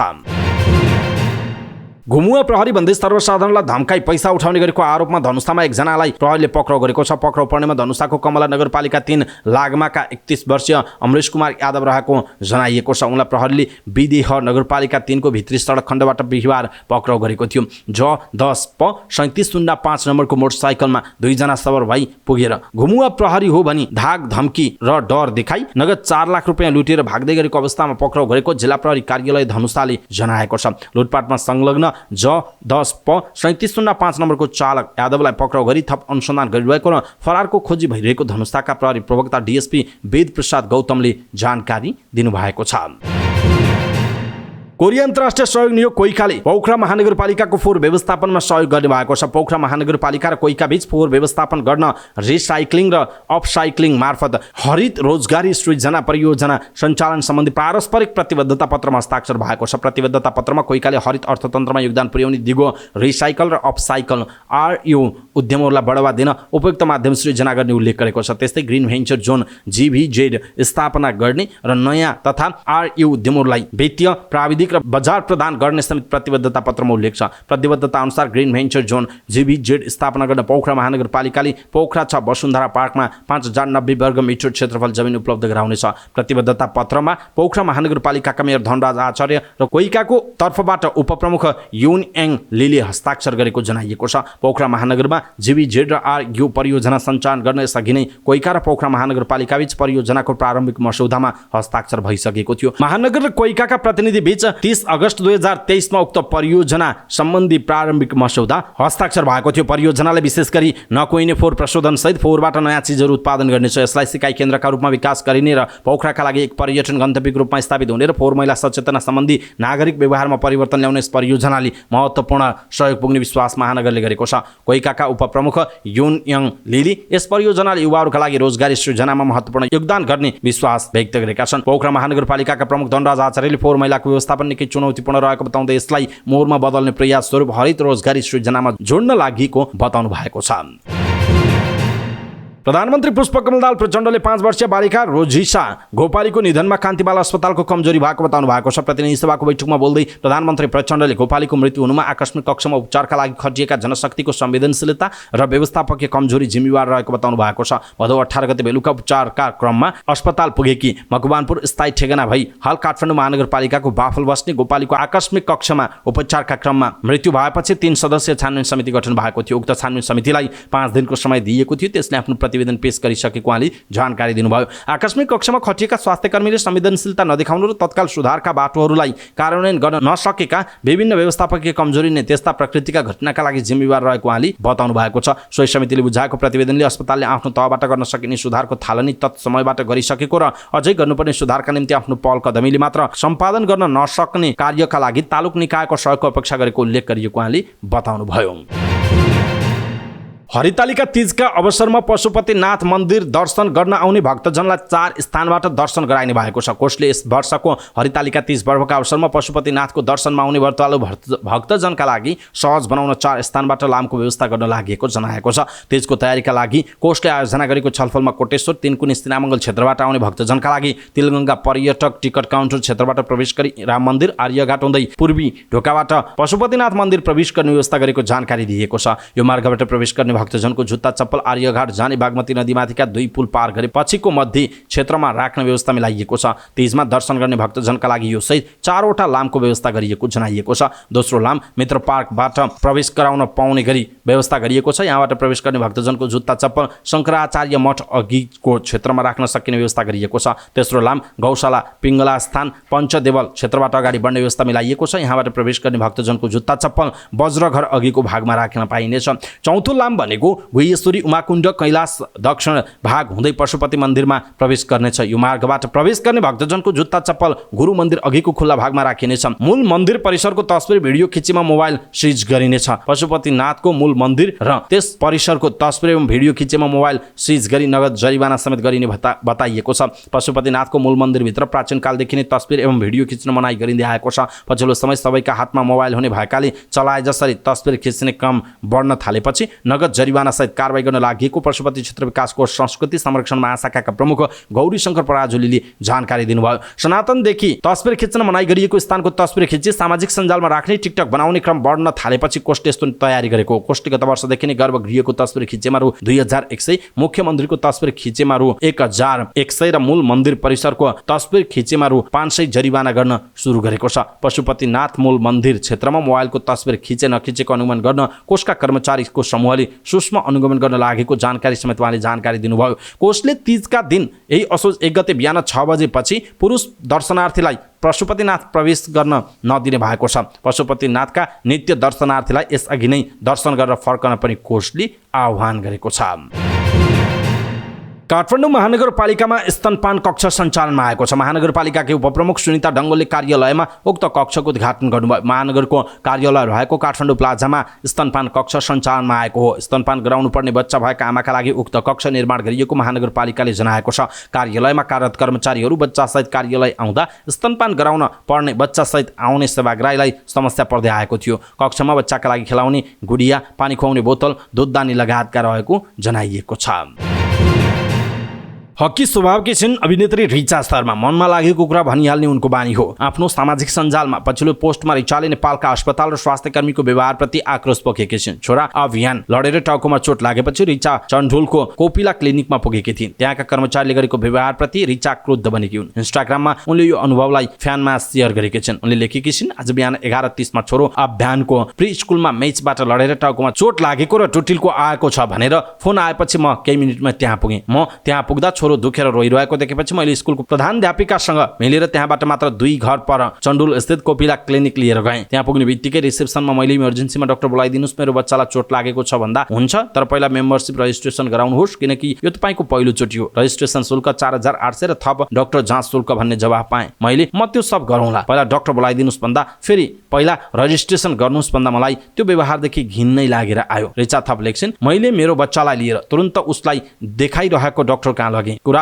4500 को थिएन। कुरा एउटा बच्चाको चिकित्सालय जस्तो ठाउँ, त्यो पनि निजी सुविधा विश्वास दिलाउने ठाउँमा चिकित्सालयलाई एउटा बच्चाको स्वास्थ्यभन्दा पैसा कमाउने भाँडो बनाउने दुःखद दुष्प्रयासको थियो। कुरा चोट कतिको थियो होइन, कुरा कुनै पनि बिरामीले पाउनुपर्ने आकस्मिक र आपतकालीन अवस्थामा मेडिकल सुविधाको थियो। म बोल्दैछु किनकि कति आमा र बिरामीका परिवारले त कस्तो विपद आइपर्दा पनि बोल्ने ठाउँसम्म पाउँदैनन्। आज एउटा नायिका होइन, एउटा आमाको गुनासो हो र एउटा सचेत नागरिकको भनेर उनले लेखेकी छिन्। फिल्म फर्स्ट लभबाट नेपाली फिल्ममा डेब्यू गरेकी रिचा पछिल्लो समय छोरा अभियानलाई हुर्काइरहेकी छिन्। उनी छोराको स्याहार सुसारप्रति समर्पित पनि रहेको देखिन्छ। रिचाको पछिल्लो फिल्म चिमुसी ची रहेको जनाइएको छ। बन्चरी डाँडा ल्यान्डफिल साइट प्रभावित क्षेत्रका स्थानीय बासिन्दाको मागका सम्बन्धमा सरकार गम्भीर रहेको भन्दै पत्र पठाएपछि बन्चरी डाँडा ल्यान्डफिल साइट प्रभावित सरुखार समितिले आन्दोलनको स्वरूप फेरेको छ। प्रधानमन्त्री तथा मन्त्री परिषदको कार्यालय र शहरी विकास मन्त्रालयले स्थानीयवासीको मागप्रति सरकार गम्भीर रहेको भन्दै पत्र पठाएसँगै आन्दोलनको स्वरूप फेर्ने निर्णयमा समिति पुगेको जनाइएको छ। समितिले असोजको 1 गतेदेखि पूर्ण रूपमा फोहोर बोकेका गाडी रोक्ने तयारी गरेपछि घोषित आन्दोलनका कार्यक्रम फिर्ता लिन सरकारले अनुरोध गरेको थियो। शुक्रबार पत्रकार सम्मेलन गर्दै समितिले असोजको 1 गतेदेखि 20 गतेसम्म रचनात्मक विरोध गर्ने र त्यसपछि पनि माग पूरा नभई फोहोरको गाडी रोकेर कठोर आन्दोलन गर्ने चेतावनी दिएको छ। असोज 20 गतेसम्म पनि माग पूरा नभई असोज 21 को बिहान 6 बजेदेखि 11 बजेसम्म फोहोर मैला ढुवानीका साधनलाई ल्यान्डफिल साइट प्रवेशमा रोक लगाउने घोषणा समितिले गरेको छ। समितिले नेपाल सरकारसँग 4 बुँदे माग राखेको छ। मानव बस्ती रहित ल्यान्डफिल साइट विकास क्षेत्र, फोहोर मैला प्रदूषण रहित बस्ती विकास क्षेत्र, प्रभावित क्षेत्रलाई विशेष संवेदनशील क्षेत्र निर्णय गरी कार्यान्वयन गर्नुपर्ने र फोहोर विकास प्राधिकरण गठन गर्नुपर्ने समितिको माग छ। समितिले काठमाडौँ महानगरपालिकासँग 2079 जेठको 23 मा मध्यरातमा गरेका सहमतिहरू 3 महिनाभित्रमा कार्यान्वयन अनिवार्य रूपमा गर्नुपर्ने माग दोहोर्याएको छ। 62 सालदेखि 80 सालसम्मको अवधिमा फोहोर मैला ढुवानी प्रयोजनका सवारी साधन दुर्घटनामा परेर मारिएका स्थानीय व्यक्तिका परिवारका प्रत्येक 1 जनालाई सेवामा नियुक्ति गर्नुपर्ने माग समितिको छ। यस्तै सोही अवधिमा फोहोर मैलाका कारण वरपरका गाउँहरू, कोल्पु खोला, आधार क्षेत्रमा कृषि उद्योग, मानव स्वास्थ्य लगायतका वार्षिक 2 अर्बभन्दा बढीको क्षति भएको भन्दै काठमाडौँ महानगरपालिकाले उक्त क्षतिपूर्ति उपलब्ध गराउनुपर्ने माग समितिले राखेको छ। 3 पिप्लेदेखि बन्चरी डाँडासम्म व्यक्तिका नाममा रहेका जग्गा सडकले अतिक्रमण गरेको हुनाले काठमाडौँ महानगरपालिका र उपत्यकाका नगरपालिकाहरू समेतले मुआवजा उपलब्ध गराउनुपर्ने माग समितिले गरेको छ। मन्त्रालयको पत्र प्रसार समितिले असोज 20 गतेसम्म निर्णय कार्यान्वयनका लागि रचनात्मक आन्दोलन गरे पनि गाडी नरोक्ने जनाएको छ। हामी 20 असोजसम्म कुर्छौं, कार्यान्वयन नभए असोज 21 गतेबाट कडा रूपमा प्रस्तुत हुन्छौं। त्यही भएर पहिला घोषणा गरेको कठोर आन्दोलनको कार्यक्रमलाई परिमार्जन गरेर रचनात्मक मात्र बनाएका हौं, समितिका संयोजक श्रीराम ढुङ्गानाले भन्नुभएको छ। चिकित्सा शिक्षा सुधारको माग गर्दै आएका डाक्टर गोविन्द केसीले आफ्नो अनसन 3 महिनाका लागि स्थगित गर्नुभएको छ। स्थगित साउनको 29 गतेबाट अनसन बस्ने घोषणा गर्नुभएका उहाँले भदौ 29 अर्थात् आजसम्मका लागि स्थगित गर्नुभएको थियो। विश्वविद्यालयहरूमा पदाधिकारी नियुक्तिका मापदण्ड कायम गर्नका लागि कानुनी व्यवस्था गर्ने एकीकृत प्रतिष्ठान ऐन जारी गर्ने, सबै प्रदेशमा कम्तीमा एउटा सरकारी मेडिकल कलेज वा प्रतिष्ठान पुर्याउने लगायतका कामहरूका लागि शिक्षा र स्वास्थ्य मन्त्रालयका सचिवहरूले 3 महिनाको समय मागेकाले त्यतिन्जेलसम्मका लागि अनसन स्थगित गरेको उहाँले बताउनुभयो। चिकित्सा शिक्षा आयोगका नवनियुक्त उपाध्यक्षले आफू दलीय आबद्धता र स्वार्थको द्वन्द्वबाट टाढा रहेको तथा चिकित्सा शिक्षा ऐन र नियमावली अनुसार पदीय दायित्व निर्वाह गर्न प्रतिबद्ध रहेको सार्वजनिक वचनबद्धता प्रकट गरेको भन्दै डाक्टर केसीले त्यसको स्वागत पनि गर्नुभएको छ। सबै खाले गलत काम गर्ने राजनीतिज्ञहरू र खास गरी सत्ता र प्रतिपक्षमा हुने मुख्य राजनीतिक दलका शीर्ष नेताहरूलाई जवाफदेही नबनाई नेपालमा दण्डहीनताको अन्त सम्भव नभएको भन्दै निकालेको विज्ञप्तिमा डाक्टर केसीले उनीहरूलाई जवाफदेही बनाउन जिम्मेवार नागरिकले मूल भूमिका खेल्नुपर्ने बताउनु भएको छ। अब सत्याग्रह सुरु गर्नु परेको खण्डमा देशमा रहेको सबै खाले दण्डहीनतामा जरो रहेको द्वन्द्वकालीन अन्यायको विषयलाई मुख्य रूपमा उठान गर्ने र त्यसका लागि जिम्मेवार दुवै पक्षका व्यक्तिहरूलाई जवाफदेही बनाउने पनि उहाँले बताउनु भएको छ। अभिनेता तथा चलचित्र निर्माता दीपक राज गिरी, दीपाश्री निरौला र नीलमा शर्माले INI सिनेमा हल सञ्चालनमा ल्याएका छन्। बानेश्वर स्थित NV सेन्टरमा INI सिनेमाको फ्रेन्चाइज अन्तर्गत सिनेमा हल सञ्चालनमा ल्याइएको गिरी, निरौला र शर्माले 10 करोड रुपैयाँ लागतमा सिनेमा हल निर्माण गरेका हुन्। कार्यक्रममा बोल्दै वरिष्ठ कलाकार हरिवंश आचार्यले चलचित्र बनाउनु पनि तपस्या गरी सरह रहेको बताउनुभयो। उहाँले आम दर्शकलाई चित्त बुझाउने काम भनेको एउटा तपस्वीले तपस्या गरेर बल प्राप्त गरेको सरह भएको उहाँको भनाइ छ। उहाँले पहिला नामका लागि मात्रै काम गरे पनि पछि नामसँग पैसा कमाउन थालिएको तर समयलाई चिन्नुपर्ने आवश्यकता औल्याउनु भएको छ। आफूले गर्न नसकेको काम सिनेमा हल सञ्चालन गरेर दीपक र दीपाश्रीले कलाकारको सपना पूरा गरेकोमा उहाँले खुसी व्यक्त गर्नुभयो। कार्यक्रममा बोल्दै अभिनेता तथा निर्माता दीपक राज गिरीले नेपाली चलचित्र उद्योगले सरकारबाट आवश्यक सुविधा नपाएको गुनासो गर्नुभयो। उहाँले निर्माताले चलचित्र भवनबाट प्राप्त गर्ने पैसा निर्माता र प्रदर्शकको बराबर हुनुपर्ने बताउनुभयो। उहाँले आफ्नो सिनेमा हलबाट प्रदर्शक र निर्माताले बराबर पैसा पाउने घोषणा गर्नुभएको छ। गिरीले हल 400 सिट क्षमताको रहेको र 2वटा अडिटोरियम हल रहेको पनि बताउनु भएको छ। नेपाल उद्योग वाणिज्य महासंघका अध्यक्ष चन्द्र ढकालले आगामी दिनमा अर्थतन्त्र थप चलायमान बन्ने बताउनु भएको छ। काठमाडौँको नयाँ बानेश्वरमा अभिनेता दीपक राज गिरी र दीपाश्री निरौलाको INI सिनेमा हलको उद्घाटन गर्दै उहाँले यस्तो बताउनु भएको। उहाँले अर्थतन्त्र योभन्दा पनि तल खस्किने ठाउँ नरहेको भन्दै अबका दिनमा अर्थतन्त्रले लय समात्ने बताउनु भयो। अध्यक्ष ढकालले व्यावसायिक एक्टिभिटिज बढे मात्रै अर्थतन्त्र चलायमान बन्ने बताउनु भयो। उहाँले कोरोना भाइरसपछि अर्थतन्त्र कमजोर बन्दै गएको र व्यावसायिक माहौल बिग्रँदै गएको अवस्थामा सिनेमा हल खोल्नुले आम मानिसमा सकारात्मक ऊर्जा थपिने विश्वास व्यक्त गर्नुभयो। अध्यक्ष ढकालले एउटा कलाकारले मेहनत गर्यो भने सिनेमा हलको मालिक पनि हुन सक्ने रहेछ भन्ने स्पष्ट मेसेज गएको बताउनुभयो। शुक्रबारदेखि प्रदर्शनमा आएका नेपाली फिल्महरू नाङ्गो गाउँ र एक भगवत र एक गीताले घरेलु बक्स अफिसमा सुखद ओपनिङ गरेको जनाइएको छ। पछिल्लो समय नेपाली फिल्मले दर्शकलाई हलसम्म तान्न नसकिरहेका बेला यी फिल्मको ओपनिङ अकुपेन्सी सुखद रहेको उल्लेख छ। तर दुवै फिल्मको शुक्रबारकै अकुपेन्सी भने अपेक्षा अनुसार चाहिँ भएको छैन। शुक्रबार नाङ्गो गाउँको देशव्यापी अकुपेन्सी बिहानदेखि बेलुकासम्म 60% रहेको छ भने एक भगवत र एक गीताको अकुपेन्सी 35% हाराहारीमा रहेको जनाइएको छ। देशभरका ठुला मल्टिप्लेक्सको अकुपेन्सी आँकडा अध्ययन गर्दा नाङ्गो गाउँको अकुपेन्सी केही माथि रहेको उल्लेख छ। समग्रमा नाङ्गो गाउँको यो अकुपेन्सीमा दयाहाङ र मेरुना फ्याक्टर प्रमुख रहेको छ। कबड्डी 4 र जारी जस्ता ब्लकबस्टर फिल्ममा एकसाथ देखिएको दयाहाङ र मेरुनाको जोडीले नाङ्गो गाउँको ओपनिङमा योगदान दिएको अनुमान गरिएको छ। नाङ्गो गाउँको पहिलो सप्ताहन्तको कमाइमा दयाहाङ र मेरुना मगर फ्याक्टरले प्रमुख भूमिका खेल्ने पक्का छ। अर्कोतर्फ एक भगवत र एक गीताले पनि सन्तोषजनक अकुपेन्सी सहित प्रदर्शनको थालनी गरेको जनाइएको छ। वर्ड अफ माउथ बलियो रहे तीजको छेकोमा आगामी 7 अगस्तमा विपिन कार्की स्टारर फिल्मले राम्रो कमाई गर्न सक्छ। हलमा चलिरहेका नेपाली फिल्मलाई फाइदा के हो भने शनिबार तीज र संविधान दिवसको विदाले राम्रै कमाई हुन सक्ने बताइएको छ। शुक्रबार 2 नेपाली फिल्म रिलिज हुँदा हलमा चलिरहेको बलिउड फिल्म जवानलाई भने चुनौतीपूर्ण हुने देखिएको छ। तीज विधामा दर्शकीय मनोविज्ञानको फाइदा नेपाली फिल्मले उठाउन सक्छन्। जेउस आगामी साता दुवै नेपाली फिल्मलाई घरेलु बक्स अफिसमा राहतपूर्ण हुने प्रक्षेपण गरिएको छ। लिबियाको पूर्वी क्षेत्रमा आँधीपछि आएको बाढीमा ज्यान गुमाउनेको संख्या 11,300 जना पुगेको छ। ड्यानियल आँधीसँगै परेको मुसलधारे वर्षाले बाढी आउँदा पूर्वी सहर डेर्नाका 11,300 जनाले ज्यान गुमाएको लिबियाली रेड क्रसका अधिकारीलाई उद्धृत गर्दै अल जजिराले उल्लेख गरेको छ। 10,100 मानिस हराइरहेको विवरण प्राप्त भएको पनि रेड क्रसले जनाएको छ। बाढीका कारण 50,000 भन्दा धेरै मानिसहरू विस्थापित भएको उल्लेख छ। गएको आइतबार दिउँसो आँधी आएसँगै मुसलधारे वर्षा हुँदा 2वटा नदीका बाँध भत्किएपछि बाढीले गाउँ सहरका भवन र 3मा बसेका मानिसहरूलाई बगाएको थियो। 90,000 जनसङ्ख्या भएको डेर्नामा अहिले जताततै शव मात्र छरिएको उद्धारकर्ताहरूले जनाएका छन्। डेर्नाका मेयर अब्दुल मेनम अल गैथिधचले पनि ज्यान गुमाउनेको सङ्ख्या 20,000 पुग्ने बताएका छन्। सहरभन्दा 60 माइल पर पनि शव भेटिएको बीबीसीले जनाएको छ। अमेरिकी अन्तरिक्ष एजेन्सी नासाका वैज्ञानिकहरूले पृथ्वीभन्दा कैयन प्रकाश वर्ष टाढा एउटा विशाल बाह्य ग्रह फेला पारेका छन्, जसमा एउटा महासागर समेत रहेको घोषणा गरिएको छ। नासाका अनुसार यो ग्रहमा जीवनको सम्भावना रहेको तर्फ संकेत गर्ने एक रसायन समेत फेला परेको छ। नासाको जेम्स वेब टेलिस्कोपले उक्त ग्रहको खोज गरेको हो। K2-18b नाम दिएको उक्त एक्जोप्लानेट अर्थात् बाह्य ग्रह पृथ्वीभन्दा 8.6 गुणा ठूलो छ। उक्त ग्रहको वातावरणको जाँचका क्रममा मिथिन तथा कार्बन डाइअक्साइड समेतका कार्बनको प्रभावयुक्त अणुहरूको उपस्थित रहेको पत्ता लागेको छ।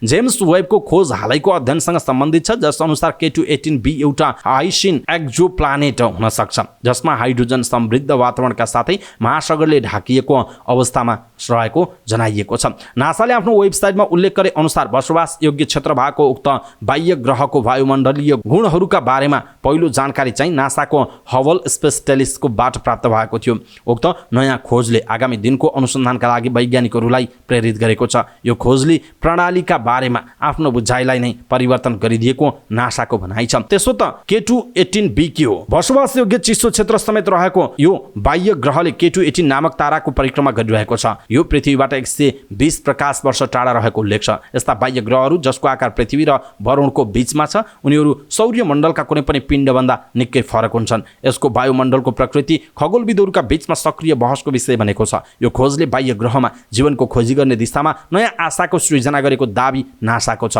क्याम्ब्रिज विश्वविद्यालयका खगोलशास्त्री तथा उल्लेखित शोधका प्रमुख लेखक निक्को मधुसूदनका अनुसार परम्परागत रूपमा बाह्य ग्रहहरूमा जीवनको खोजी मुख्य रूपमा साना चट्टानी ग्रहहरूमा केन्द्रित रहँदै आएको छ, तर ठुला हाइसिन ग्रहहरू वायुमण्डलीय धारणाका लागि निकै अनुकूल रहेको बताइएको छ। ती ग्रहमा मिथेन तथा कार्बन डाइअक्साइड हुनु र एमोनियाको कमीले गर्दा त्यहाँ हाइड्रोजनयुक्त वातावरणले तल एउटा महासागर भएको परिकल्पनालाई समर्थन गर्ने जनाइएको छ।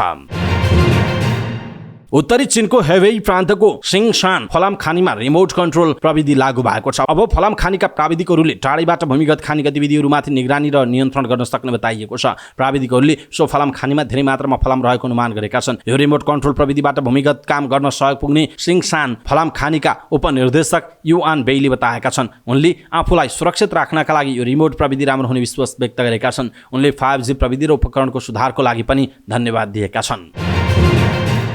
इन्डोनेसिया ओलम्पिक कमिटीका अध्यक्ष राजा साप्टा ओक्तोहरीले चीनको हान्झाओ शहरमा हुने 19औं एसियन गेम्समा उत्कृष्ट नतिजा प्राप्त गर्ने आशा व्यक्त गरेका छन्। इन्डोनेसियाले गत 18औं एसियन गेम्सको घरेलु मैदानमा आयोजना गरेको थियो। यसपटक चीनमा आयोजना हुने एसियन गेम्समा इन्डोनेसियाले राम्रो प्रदर्शन गर्ने लक्ष्य राखेको छ। इन्डोनेसियामा भएको एसियन गेम्स र एसियन पारा गेम्स 2018 का क्रममा हान्झाओलाई 19औं संस्करणको झण्डा हस्तान्तरण गरेको क्षण उल्लेख गर्दै इन्डोनेसिया ओलम्पिक कमिटीका अध्यक्ष ओक्तोहरीले हान्झाओ एसियाडका लागि निकै उत्साहित रहेको समेत बताएका छन्। यसअघि कहिले पनि हान्झाओ नगएको उल्लेख गरेका ओक्तोहरीले यो प्रतियोगिताका लागि उत्साहित र धेरै आशा बोकेको धारणा राखेका छन्। उनले आफ्ना देशका खेलाडी र अफिसियलहरूको हान्झाओ एसियन गेम्समा उच्च स्तरको प्रदर्शनको प्रतीक्षामा रहेको समेत धारणा राखेका छन्। साथै एसियाभरका खेलाडीहरूको प्रदर्शनले पनि निकै रोमाञ्चक बनाउने उनको विश्वास रहेको छ। यता एसियन गेम्समा 45 राष्ट्रका 12,500 खेलाडीले कुल 40 खेलमा 481 विधामा चुनौती प्रस्तुत गर्नेछन्। इन्डोनेसियाको तर्फबाट भने 415 खेलाडीको प्रतिस्पर्धा तय भएको छ। अफिसियल सहित हान्झाओ एसियन गेम्समा 600 बढी इन्डोनेसियाको टोली हान्झाओ सहर पुग्ने जनाइएको छ। काठमाडौँ महानगरपालिका र बागमती प्रदेश क्रिकेट संघ बीच क्रिकेट प्रशिक्षक उत्पादनका लागि सहकार्य हुने भएको छ। काठमाडौँ महानगरपालिकाका मेयर बालेन शाह र बागमती प्रदेश क्रिकेट संघका अध्यक्ष पारस खड्काले काठमाडौँका थप 50 जना व्यक्तिलाई क्रिकेट प्रशिक्षक तालिम सञ्चालन गर्न सहकार्य गर्ने सम्झौतामा हस्ताक्षर गरेको बताइएको छ। जसअनुसार काठमाडौँ उपत्यकाका 50 वटा विद्यालय स्तरका प्रशिक्षकलाई ICC लेभल 0 प्रशिक्षक तालिम दिइने जनाइएको छ। यो तालिमको आयोजना बागमती प्रदेश क्रिकेट संघले गर्नेछ भने आवश्यक आर्थिक सहयोग महानगरले दिनेछ। आफूहरूले बागमती प्रदेश क्रिकेट संघको प्राविधिक सहयोगमा केही स्कुलहरू तथा वडाहरूमा क्रिकेट नेट राख्ने व्यवस्था गर्न लागेको, तर उक्त स्थानमा क्रिकेट सिक्न जाने खेलाडीहरूका लागि प्रशिक्षकको अभाव भएकाले यस्तो सहयोग गर्न लागेको मेयर बालेन शाहले बताउनु भएको छ। बागमती प्रदेशभित्र ICC लेभल 1 देखि 3 सम्मको सर्टिफाइड क्रिकेट प्रशिक्षक 25 जना मात्र रहेका छन्। प्रशिक्षक र खेलाडीको अनुपात कम रहेकाले आफूले लेभल 0 प्रशिक्षक उत्पादन गर्ने उहाँले बताउनु भयो। 50 नयाँ क्रिकेट प्रशिक्षकहरूलाई तालिम दिई त्यसपछि सहरभरका इच्छुक खेलाडीहरूलाई क्रिकेटको ज्ञान रस्तीपूर्व फैलाउन सहयोग गर्ने बालेनको भनाइरहेको छ। छ। यस कार्यक्रमले काठमाडौँ महानगरपालिकाका 50 विद्यालय स्तरका क्रिकेट प्रशिक्षकहरूलाई तालिम दिई सहरभरका इच्छुक क्रिकेट खेलाडीहरूलाई क्रिकेटको ज्ञान र सिपहरू फैलाउन सहयोग हुने गरी एक कोषीय ढुङ्गा बन्न सक्ने विश्वास लिएको पारसले बताउनु भएको छ। पारस खड्का, ज्ञानेन्द्र मल्ल, पृथ्वी बास्कोटा पछि काठमाडौँबाट राष्ट्रिय टोलीबाट प्रतिनिधित्व गर्ने अर्को खेलाडी नै निस्किएर बालेनले फेसबुकमा लेख्नु भएको छ। कारण काठमाडौँमा खेल्ने वातावरण नै नभएर हो। स्थानीय सरकारको दायित्व भनेकै स्थानीय जनतालाई खेल्ने वातावरण तयार पार्ने नै हो। त्यसको अनुरूप हामीले बागमती प्रदेश क्रिकेट सङ्घको प्राविधिक सहयोगमा केही स्कुलहरू तथा वडाहरूमा क्रिकेट नेट राख्ने व्यवस्था गर्दैछौँ, उहाँको भनाइरहेको छ।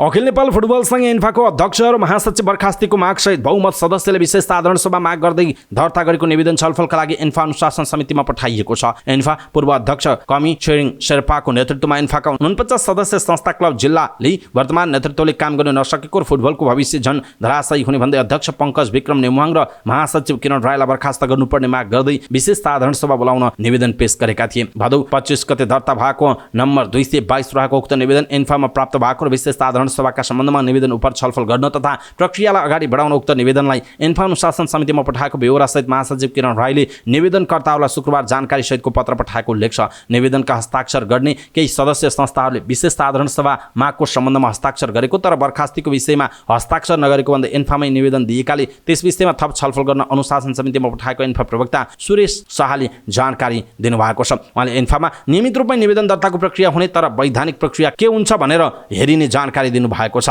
यदि यो प्रक्रिया अनुसार सबै पूरा भएमा एन्फाले 30 दिनभित्र विशेष साधारण सभा बोलाउनु पर्ने व्यवस्था रहेको छ। एन्फाका 40% सदस्य संस्थाले हस्ताक्षर गरेर निवेदन दिएमा 30 दिनभित्र विशेष साधारण सभा बोलाउनु पर्ने व्यवस्था छ र त्यसमा 2/3 बहुमत सदस्यले अध्यक्षको बर्खास्तीको विषयलाई पारित गरेमा बर्खास्ती हुने व्यवस्था रहेको छ। एसिसी अन्डर 19 प्रिमियर कप क्रिकेटका लागि प्रारम्भिक टोलीको घोषणा भएको छ। नेपाल क्रिकेट संघ क्यानले शुक्रबार 24 सदस्यीय प्रारम्भिक टोली घोषणा गरेको हो। क्यानले अन्डर 19 विश्वकप छनौट खेलेकाहरूलाई निरन्तरता दिएको छ। टोलीमा अन्डर 16 इस्ट जोन कप खेलेर फर्किएका 3 मुख्य खेलाडीलाई समेत थपेर टिम सार्वजनिक गरिएको छ। अन्डर 16 टिमबाट कप्तान अभिषेक तिवारी, नरेन भट्ट र निरज यादवलाई समावेश गरिएको छ। अभिषेक तीव्र गतिका बलर हुन्, निरज ओपनर ब्याटर हुन् भने नरेन मध्यगतिका ब्याटर रहेको जनाइएको छ। अन्डर 19 टिमको प्रारम्भिक टोलीमा आकाश त्रिपाठी, अर्जुन कुमार, दीपक बोहरा, उत्तम थापा मगर, दीपक डुम्री, दीपक कौडेल, हेमन्त धामी, दुर्गेश गुप्ता, आकाश चन्द, देव खनाल रहेको जनाइएको छ। यसैगरी सुभाष भण्डारी, विशाल केसी, मिलन बोहरा, प्रज्वल थापा, तुलबहादुर थापा, निर्मल गुरुङ, राजेश यादव, विपिन रावल, युनिस सिंह ठकुरी, अशोक पौडेल, अभिषेक तिवारी, नरेन भट्ट र निरज यादव पनि अन्डर 19 टोलीको प्रारम्भिक टोलीमा समावेश रहेको जनाइएको छ। समाचारपाटी.com को न्यूज बुलेटिनमा पालो भएको छ समाचार पार्टी हेल्थ टिप्स। आजको समाचार पार्टी हेल्थ टिप्स अन्तर्गत हामीले हृदयघात भइसके पछाडि तत्काल के गर्ने के नगर्ने भन्ने विषयवस्तुमा जानकारी दिनेछौँ। हामीलाई अन्तिम समय हेर्नुहोला। सबै नेपालीहरू माझ पुर्याउनका लागि हेल्थ टिप्स आफ्नो फेसबुक, ट्विटर लगायतका सामाजिक सञ्जालमा सेयर गर्नुहोला। हृदयघात यस्तो आपतकालीन स्वास्थ्य अवस्था हो जसमा बिरामीहरूलाई तुरुन्त अस्पताल लैजानुपर्छ। यस्तो अवस्थामा बिरामीले समयमै चिकित्सकीय सहयोग नपाएमा मृत्युको जोखिम बढ्छ। त्यसैले विज्ञहरूले हृदयघातका सानातिना लक्षणलाई पनि बेवास्ता नगर्न सल्लाह दिँदै आएका छन्। तत्काल चिकित्सकीय सहयोग पाएमा मुटुलाई क्षति पुग्नुबाट जोगाउन सकिन्छ, जसले बिरामीको ज्यान जोगाउन सकिन्छ। त्यसैले हृदयघातको कुनै सङ्केत पाउन सकिन्छ कि सकिँदैन, हृदयघात भइहाले के गर्ने लगायतका विषयमा वीर अस्पतालमा मुटुरोग विशेषज्ञ डाक्टर विनायक गौतमले दिएको हेल्थ टिप्स यहाँहरूमा आज हामी प्रस्तुत गर्दैछौँ। हृदयघात नै भएको भनेर कुनै सङ्केत पाउन सकिन्छ कि सकिँदैन त? हृदयघात हुँदा देखिने सबैभन्दा सामान्य लक्षण भनेको छाती दुखाइ हो। छातीको बीच भागबाट दुखाइ सुरु भएर दुखाइ सर्दै हातमा र घाँटीमा पनि दुख्न सक्छ। दुखाइसँगै पसिना आउने, रिङ्गटा लाग्ने जस्ता सङ्केत पनि देखियो भने हृदयघातको सङ्केत हुन सक्छ। हृदयघातको सामान्य लक्षण छाती दुख्ने भए पनि वृद्ध अवस्था, मधुमेहको समस्या भएका व्यक्तिहरूमा छाती दुख्ने लक्षण नदेखिन पनि सक्छ। यस्तो व्यक्तिलाई सास फेर्न गाह्रो हुने, पसिना आउने, अचानक बेहोस हुने जस्ता लक्षण देखिन सक्छ। कस्ता व्यक्तिलाई हृदयघातको जोखिम बढी हुन्छ त? प्रायःजसो लामो समयसम्म उच्च रक्तचाप, मधुमेहको सुगर लेभल नियन्त्रण नभएमा, मधुमेहको औषधि छुट्याएका बिरामी, शरीरमा खराब कोलेस्ट्रोल बढेमा LDL, शारीरिक व्यायामको कमी, असन्तुलित खानपान, जङ्क फुड धेरै सेवन गर्ने, धुम्रपान र मद्यपान धेरै गर्ने व्यक्तिमा हृदयघात हुने जोखिम बढी हुन्छ। परिवारमा कसैलाई हृदयघात भएको छ भने अरूलाई पनि हृदयघातको जोखिम हुन सक्दछ। हृदयघात हुनासाथ के गर्ने? कसैलाई हृदयघात भए सम्भव भएसम्म छिट्टो बिरामीलाई अस्पताल पुर्याउनुपर्छ। अस्पताल पुर्याउने एम्बुलेन्स आउनुभन्दा अघि बिरामीलाई सजिलो समतल स्थानमा राख्नुपर्छ जहाँ आराम महसुस गर्न सकोस्। हृदयघात भएर कसैको मुटुको धड्कन बन्द भएको छ, बेहोस भएर श्वास प्रश्वासमा समस्या भएको छ भने शरीरको अन्य अङ्गमा रगतको आपूर्तिका लागि बिरामीलाई CPR, कार्डियोपल्मोनरी रेसिस्टेसन दिनुपर्छ। बिरामीको छातीमा थिचेर मुखले सास दिनुलाई CPR भनिन्छ। यसले शरीरलाई र मस्तिष्कलाई अक्सिजन प्रदान गर्न सहायता गर्छ। यस्तो स्थितिमा प्रशिक्षण लिए पनि नलिए पनि छातीमा थिच्दै सीपीआरको प्रक्रिया सुरु गरेर प्राथमिक उपचार सुरु गर्न सकिन्छ। के गर्नु हुँदैन त? छातीको दुखाइ वा पेटको माथिल्लो भागको दुखाइमा कतिपयले ग्यास्ट्रिक औषधि खाएर पेन किलर खाएर लक्षणलाई हेलचक्राइ गरेर बस्छन्। त्यो एकदमै गलत हो। हृदयघातको लक्षणलाई हेलचक्राइ गर्नु हुँदैन। हृदयघातको लक्षण देखिए अस्पताल जान ढिलाइ गर्नु हुँदैन। छिटो अस्पताल जानुपर्छ। हृदयघात भएको बिरामी तथा बिरामीको आफन्त आत्तिनु हुँदैन। बिरामी आत्तिए भने मुटुको धड्कन बढेर मुटुमा अक्सिजन झन् बढी चाहिन सक्छ। कति अवधिमा अस्पताल पुर्याउनु पर्छ त? कुनै पनि व्यक्तिलाई हृदयघात भए कति अवधिभित्रमा अस्पताल पुर्याउनु पर्छ भन्ने प्रश्न धेरैको हुन्छ। तर हृदयघात भएको खण्डमा यति उति भन्दा पनि जति सक्दो छिटो अस्पताल पुर्याउनु पर्छ। छिटोभन्दा छिटो अस्पताल पुर्याइयो भने उपचार गर्न सहज हुन्छ। हृदयघात भनेको मुटुका नक्साका धमनीहरू ब्लक हुने हो, जसले गर्दा मांसपेशीहरूमा रक्त सञ्चार हुँदैन। त्यसैले अस्पताल पुग्न जति ढिला भयो नि मांसपेशीहरू मर्छन्। त्यसैले छिटोभन्दा छिटो अस्पताल पुर्याउनु पर्छ। अस्पताल सबैतिर सहज छैन। त्यस्तो अवस्थामा के गर्ने? ग्रामीण क्षेत्रतिर स्वास्थ्य चौकी तथा प्राथमिक स्वास्थ्य केन्द्रमा हृदयघातको लक्षण लिएर जानु भएको बिरामीहरूलाई एस्पिरिन भन्ने चक्की दिइन सकिन्छ। बाँकी उपचारका निम्ति ठूला अस्पतालमा रिफर गर्न सकिन्छ। यो औषधिले केही अवधिसम्म रक्त सञ्चालन गराउन मद्दत गर्छ र बिरामी ठूलो अस्पताल नपुग्जेलसम्मको अवधिसम्म ज्यान जोगाउन सकिन्छ। दर्शक महानुभाव, आज हामीले यहाँलाई हृदयघात भइसके पछाडि तत्काल के गर्ने के नगर्ने भन्ने विषयवस्तुमा डाक्टर विनायक गौतमले दिएको हेल्थ टिप्स यहाँहरूमा प्रस्तुत गर्यौं। यो सामग्री अनलाइन खबरमा छ। आज हामीले यहाँहरूलाई प्रस्तुत गरेको यो सामग्री, यो हेल्थ टिप्स कस्तो लाग्यो कृपया आफ्नो कुरा तलको कमेन्ट बक्समा कमेन्ट गर्नुहोला। सबै नेपालीहरूमा पुर्याउनका लागि यो हेल्थ टिप्स आफ्नो फेसबुक, ट्विटर लगायतका सामाजिक सञ्जालमा सेयर गर्नुहोला। आफन्तजन र इष्टमित्रलाई मेसेन्जरमा पठाइदिनुहोला। हवस् त दर्शक महानुभाव, समाचारपाटी.com को न्यूज बुलेटिन अहिलेका लागि यति नै। हामीले प्रस्तुत गरेका यी समाचारहरूप्रति तपाईँको धारणा के छ? आफ्नो धारणा तलको कमेन्ट बक्समा कमेन्ट गर्नुहोला। हाम्रो मेहनतका लागि यो भिडियोमा एउटा सानो लाइक अवश्य गर्नुहोला। दर्शक महानुभाव, पलपलको न्यूज अपडेटका लागि हाम्रो च्यानललाई तपाईँले अहिलेसम्म सब्स्क्राइब गर्नु भएको छैन भने कृपया सब्स्क्राइब गर्नुहोस् र नजिकै आउने बेल आइकनलाई क्लिक गर्नुहोला। समाचारपाटी.com को न्यूज बुलेटिन नेपाली समयअनुसार आज साँझ 6 बजे लिएर फेरि हामी उपस्थित हुनेछौँ। पलपलको न्यूज अपडेटका लागि समाचारपाटी.com हेर्दै गर्नुहोस्। नमस्कार।